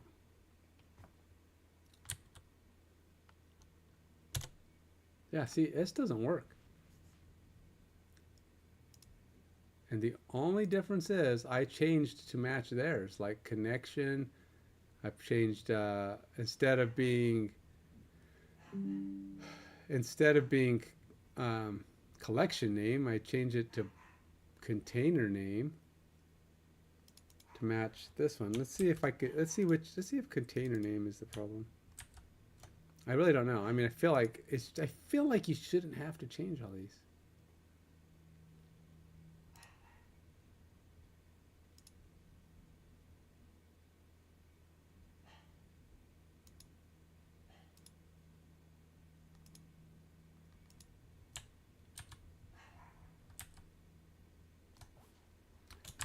%, ID.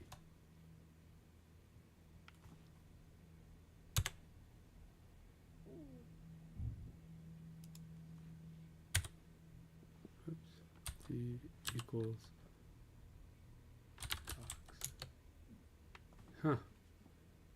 So it is not liking something about these parameter names.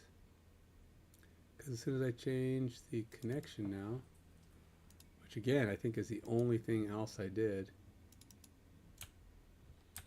Unless that methods is the thing. I don't know. Maybe methods ain't supposed to be in here? If this still fails because of methods, I'm going to be very curious about that. I mean, why is that in there, and do I need it? Maybe because it's blank. I don't know.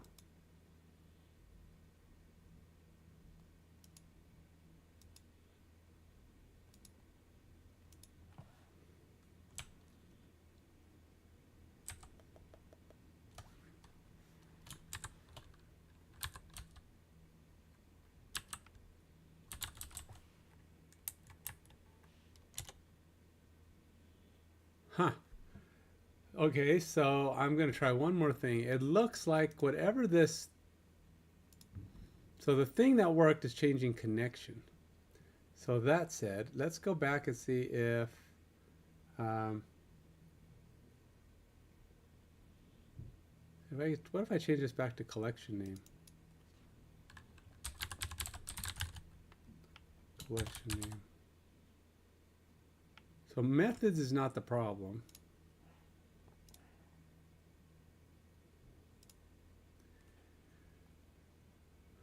And I don't know why. I mean, it could be both of those are, you know, they both have to be working. They have to match, but.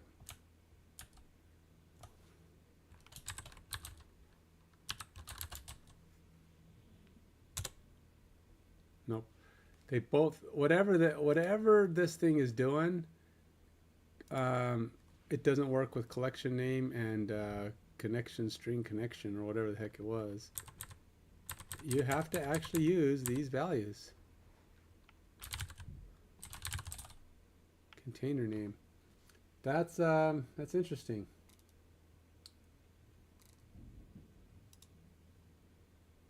Let's see here. I'm going to take a note for that. Functions. HTTP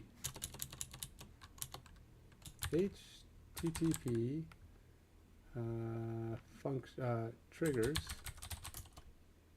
for Cosmos DB do not work with default code. What is it called? Collection name and connection string setting. Collection name and connection string setting need to be changed to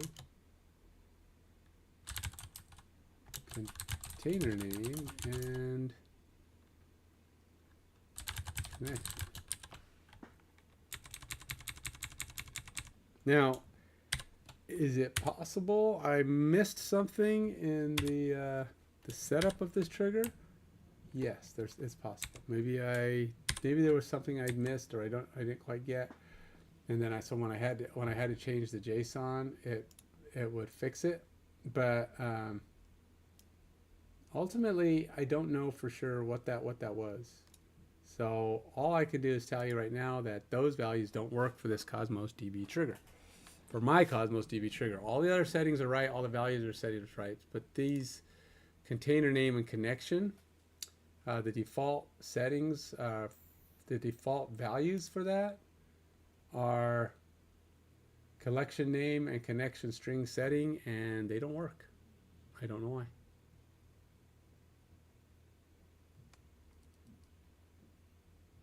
Let's see what let's close this. What is it? Did this give me some messages?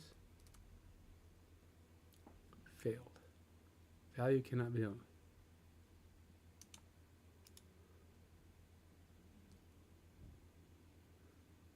Cosmos DB connection configuration. Cosmos DB does not exist.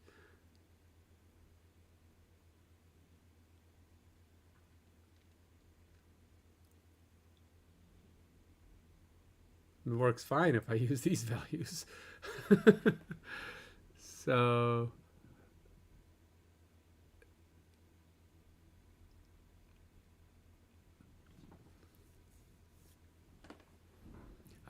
now I wonder. No, because I selected that. All right, I gotta hold on. There's some chit chat going on in the background. I have to respond to.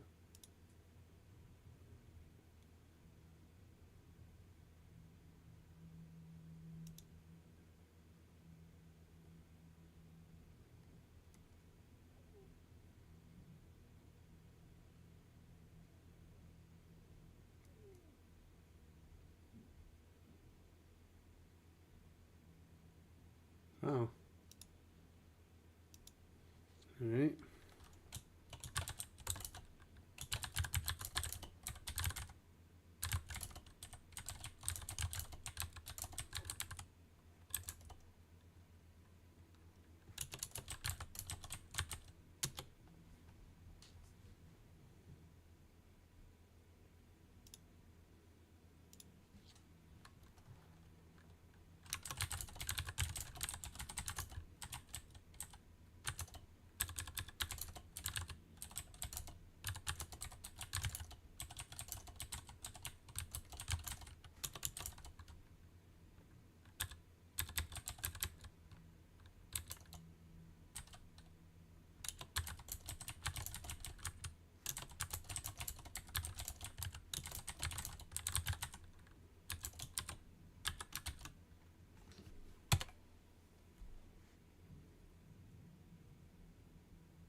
Okay. Hey, remember we're having steak. My daughter-in-law is making steak tonight.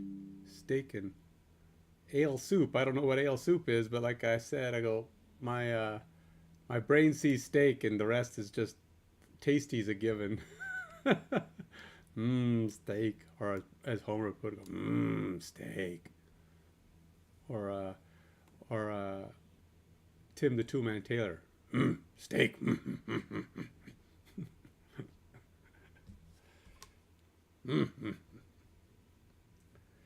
Oh, I know. Not everybody knows who Tim the Toolman Taylor is.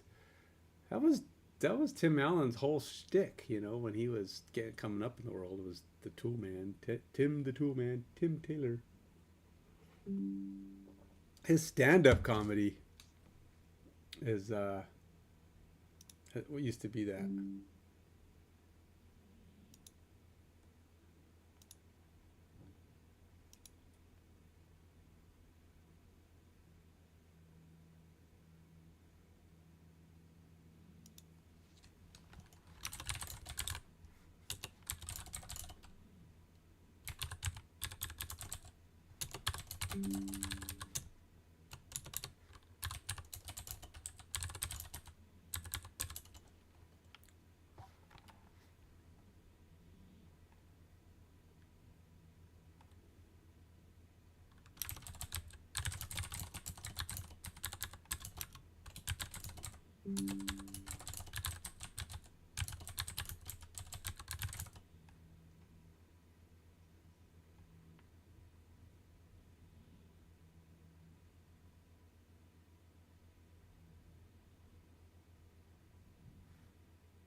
how to take care of business, you know, how to keep things running smoothly. So just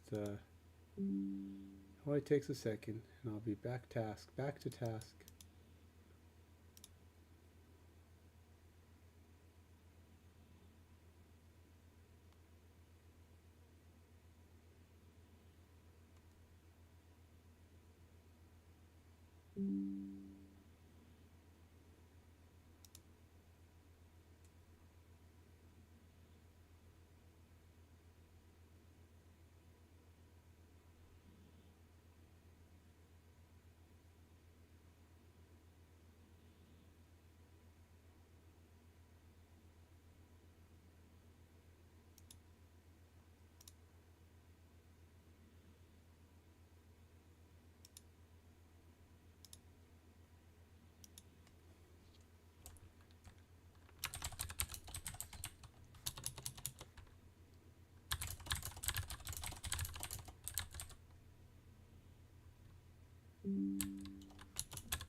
All right, back to it. Where was I? I'm still making these things work. Okay, so we did get it to work. I did have to change the container name and the connection value reference to from what it was by default. I don't know why. I don't know why it didn't work, but you get these errors down here saying Cosmos DB connection configuration does not exist. Executing function HTTP reason. This function is programmatically called via host APIs. Succeeded reason. See, they work fine if you use the correct call, but as you can see, it does not work so fine. Or function HTTP trigger 1 failed when you try to do it using the other values. So don't know what it was. Both of them have to be changed though for this to work. Maybe there's some kind of a reference, or maybe when I set it up, I used a slightly different setting that doesn't quite work. But it might be a good point to note. You need to have these two values, connection, container name, and connection, not the default values that are here. So something to keep in mind. Why does your HTTP TTP database trigger not work? Well, now this is new too, but it doesn't seem to break anything. This is in there and this isn't, but it doesn't seem to have any effect on the change. And when you're putting in these ID variables, you don't have to have the slash. It figures it out without it. So for whatever reason, it's able to figure it out. Now we can do missing. Missing is just going to create can't find it. I'm pretty dang sure of that.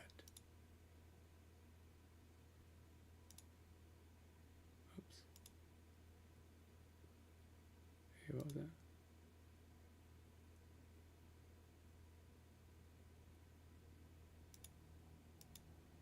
So your Nicolas Cage is going to be Spider-Man?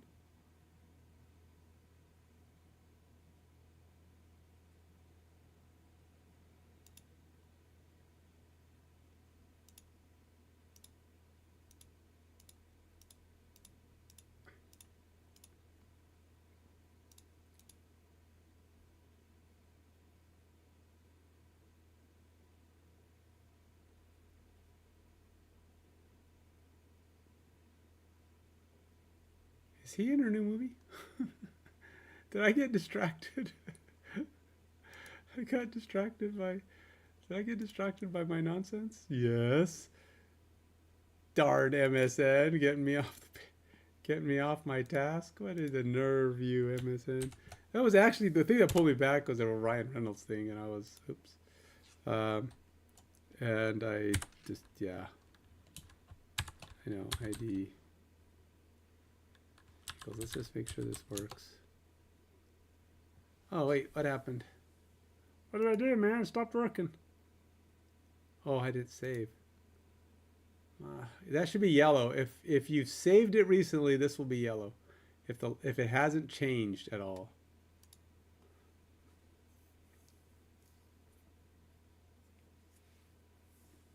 I don't know if this actually changes. This piece, I don't know if it actually changes.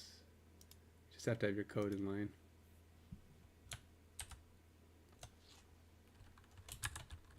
See, because this shows up, and if this shows up, it thinks I'm just completing the same link. All right, that works. Now, I'm pretty sure missing is just going to be missing because you're just testing the effects of missing. Yeah, no bookmarks found, which I knew was going to be the case. All right, so we're good with that.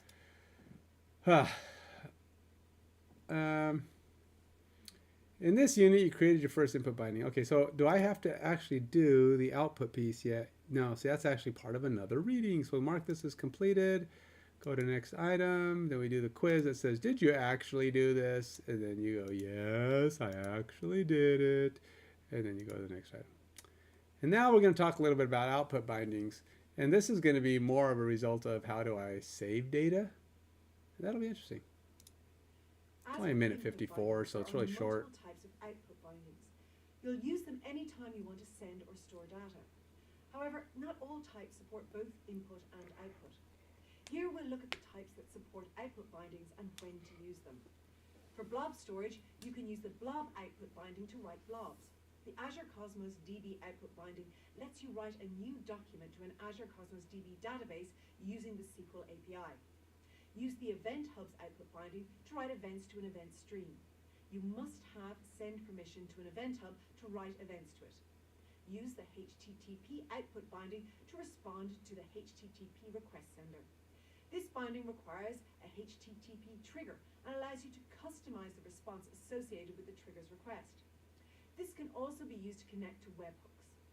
The Microsoft Graph output bindings allows you to write to files in OneDrive, modify Excel data, and send email through Outlook. The mobile apps output binding writes a new record.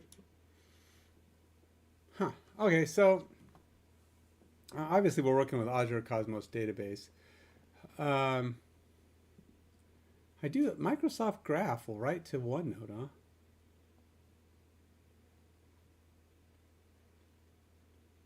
I don't know what I would use that for, but it sounds interesting.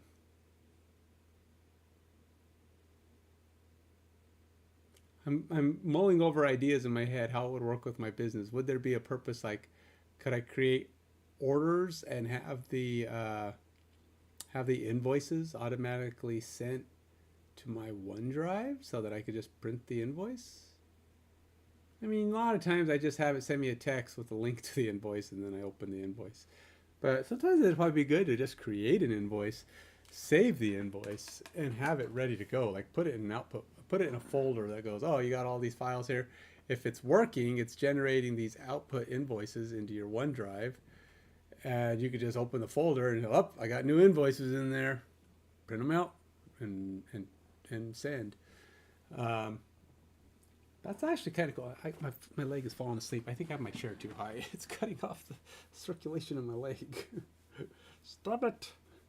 My foot's starting to tingle, and I think it's because I have my chair too high.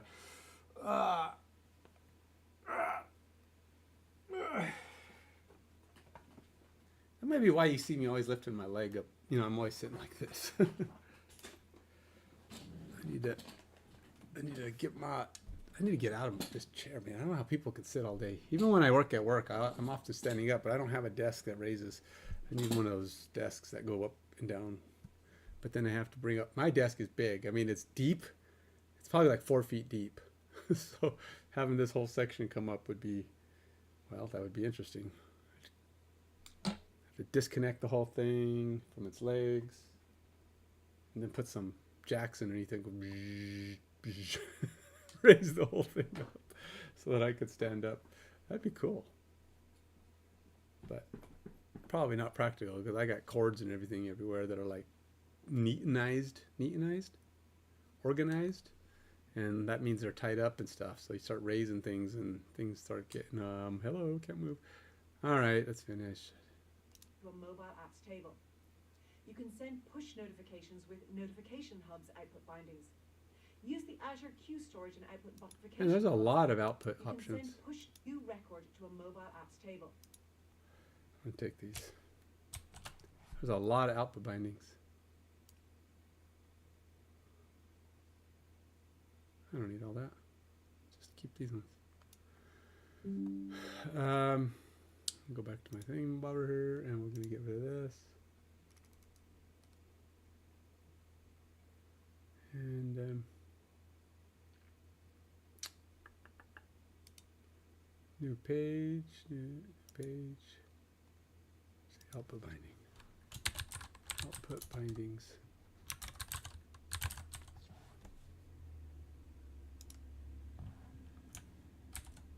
There's a lot of them. It goes on to the next page and does more. You can send push notifications with notification hubs output bindings. Use the Azure Queue storage and output binding to write messages to a queue. Send emails using send grid bindings. Use Azure Service Bus output binding to send queue or topic messages. Use an Azure Table Storage output binding to write to a table in an Azure Storage account. Finally, using Twilio, you can send text messages with Twilio. Wow. Wow. There's a lot of these.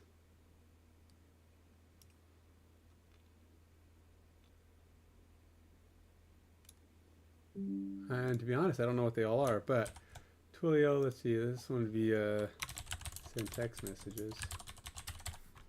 And then SendGrid can be, I think that said text messages too, didn't she? It's like, I know you can send email or text messages. I think it said, right? I'm going to go back and look because I'm curious. Finally, using Twilio, you can send using send grid bindings for queue. Send emails using send grid bindings. Oh, okay, that's just emails. Send email, not text. But hey, if you know how to send emails, you know how to send text. Did you know you can send emails? You can send text messages or emails to phones. Usually it's a simple email like hello, like a text message. And you'll probably get a lot of extra clutter, but you can send it to a phone number. It's like phone number at AT&T or Verizon or whatever it is that you're sending it to. And it'll send it and it'll show up there. Now you might get some extra things like the to from. I mean, you might get some extra information. It won't be a real simple message like a SMS would be. But you can actually send it. So that's SendGrid. So that's send email. Text messages is Twilio, which is interesting. I'm thinking those two, send text messages and send emails, are going to be important for my business website that I'm working on. So I'm going to have to try those. Notification hubs. I don't know what that one does again.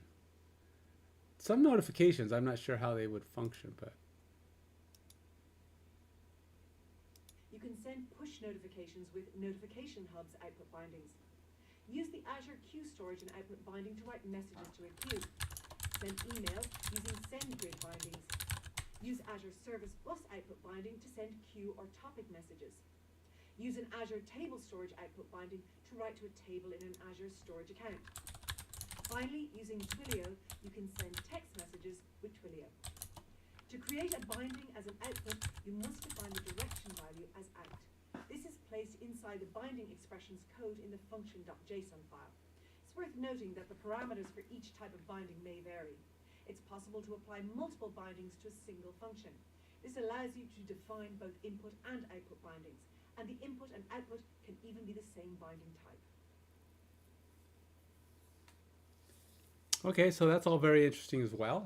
I could definitely see how I would use those. I have ideas running through my brain right now. So these are all going to come in handy in the event that I need to, like when I do orders on my website, I'm going to need to get things like send an email, send a text message, maybe even a push notification would be nice. Having it say, hey, buddy, got an order, man.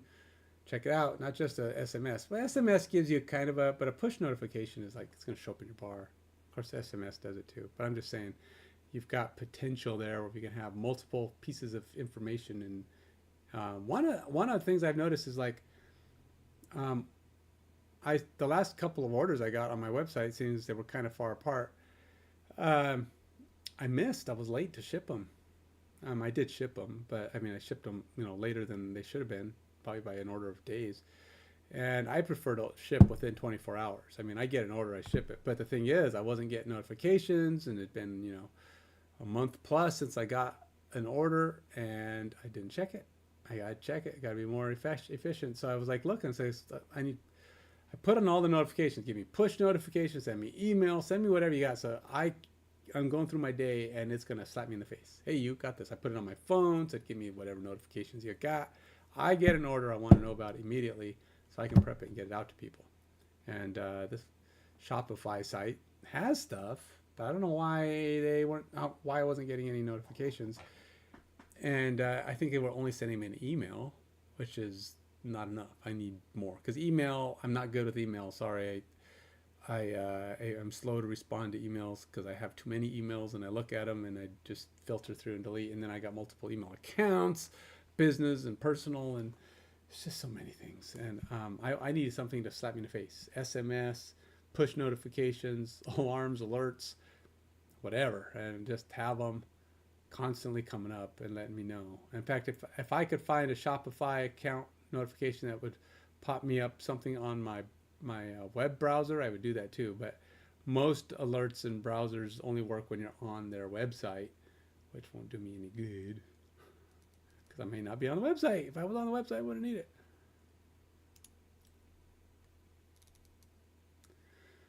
I'm pretty sure this is all of week 3. I'm closing in on here. I wanted to get week 3 done today, but may actually take a day longer because I want to do other stuff. I have to start planning for tonight's D&D campaign. So yeah, I know, all kinds of stuff, and I've got time to do it. When I work, it's even more tricky. But I only give myself like an hour to do it because I can work, after 4 or 5 o'clock, I like start working on it.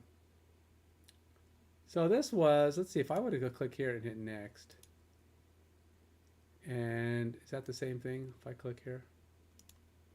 Yep, exact same thing. So yeah, it's just taking me through this document with a lecture in the middle. do the page, watch the lecture, do the page, watch the lecture. No, or you could just zip right through like I did last time and just keep doing everything, and then at the end you're like, oh, I'm done. Got everything done already. Take the quizzes. But the thing is, I think that is where I messed up last time, because I went through all the things, said, hey, I got this done, I got this done, got this done. I was skipping through all the stuff, and the lectures provided additional information that I didn't see, and I was thinking, these tests are showing me things I didn't even have when I completed. But it's because I thought I had gone through those because I completed all the tasks, because I went through on the document and just kept thinking that finish the document, which meant read on and on and on. Gee, this is a long document. Next, summary. And then that's probably what's on here next. So we got, lesson summary. Is there even a document for lesson summary? No. So we'll probably do this, do this exercise. Then it's just practice, quiz, end of week. So we're pretty close to done. But this is a pretty big document exercise, right? Data with output binding. So there is a fair amount to do on this. I will do output binding, I think, next time. I'm going to take a quick break. Maybe I'll do it this afternoon.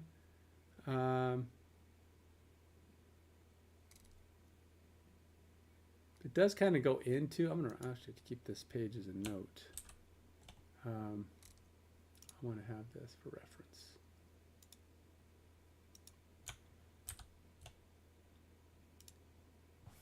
It's a free page.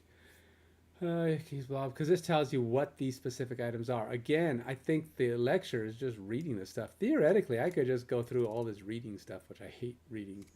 But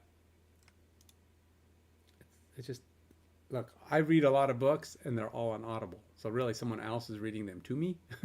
When I'm out running or biking or working out, I have Audible books in my head. But I'm not typically reading them myself because I don't have time to sit around and read. And it's just reading just feels like a slow way to take in information. It seems like an inefficient way to take in information. You take it in, and then it's like what? When you go to do it, your brain is supposed to reread it. You're supposed to reread those words. No, my brain would rather go look at code and go, oh, that's how I did it. I did it this way because I recognized the layout, the code, the setup. This is how my brain works. It's a visual brain. It keeps images, and keeping images of words is boring. I used to do my spelling tests by way of staring at the words and the definitions. I would look at them, and literally I would take pictures of the words, take pictures in my head, and then when somebody would say, this word definition, and I would look in my head and see if I had it there, and I would try to copy it down. I don't have an eidetic memory though, so keep in mind when I did that, it's hit or miss. But I usually got pretty good because I would just do it right before. It was like short-term memory would hold it pretty well. I do it like right before the tests. So I'd be studying for things like 5-10 minutes before the test, and I just try to snap it in my head as much as I could. Now, like a lot of these tests, like these Azure 204 tests, or and this is why I don't do really good with definitions. People ask me what the definition of this, or what is the definition of that, and I'm like, I can word it, I can rephrase it sometimes, but I'm rarely going to get the definition book accurate because I don't like visualizing and storing text in my head. And so I might know what it is or how it functions, what that word does, or in the terms of code, I know kind of what that purpose of that function is. But I probably don't remember all the syntax to all those words. As I'm getting older, don't blame age or years, because I've had the same issue forever. It's just my brain prefers to see things. So I take pictures of stuff, and if I don't use those items, my mind won't bother to store that information. It's never been that way. And although I've been pretty good at, this is why when I take IQ tests, I get pretty high scores in IQ tests, because they don't require, generally, they might have some knowledge of words and stuff, but typically it's how your brain solves problems and configures things and comes to a solution. So they're like, they add logic and complexity issues where they'll ask you questions that aren't necessarily word based, they're action based. Solve this state of whatever, this math problem, this geometry problem, I never liked geometry because I didn't like the math part of it. Or not the math part of it, the text part of it. But ultimately, understanding what it was that you needed to accomplish, I've always done pretty well at solving for those things. This is why I can get into code and someone say, I used to have this general rule.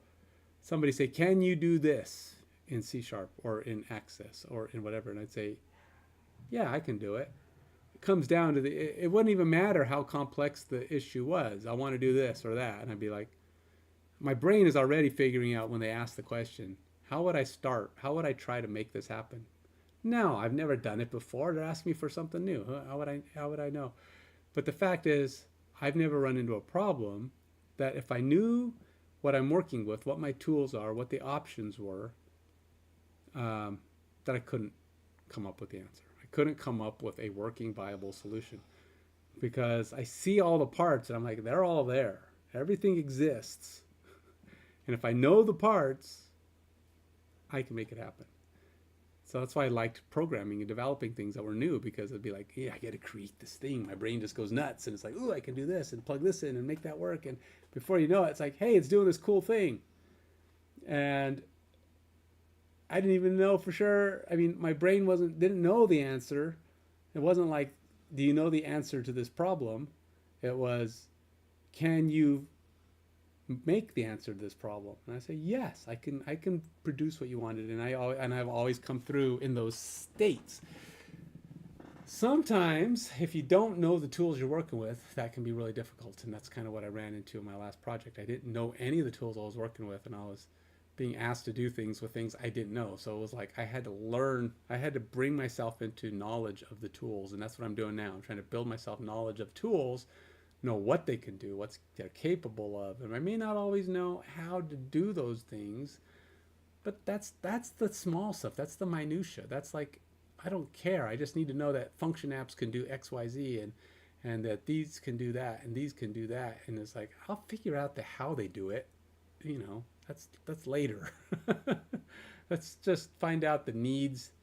It helps me to know what the needs are and what the options are, and then go, okay, I can get in there and make it work. I'll fiddle with it till it does what I want it to do. And if it doesn't, I'll try a different form of it, a different version of it, and get it to work.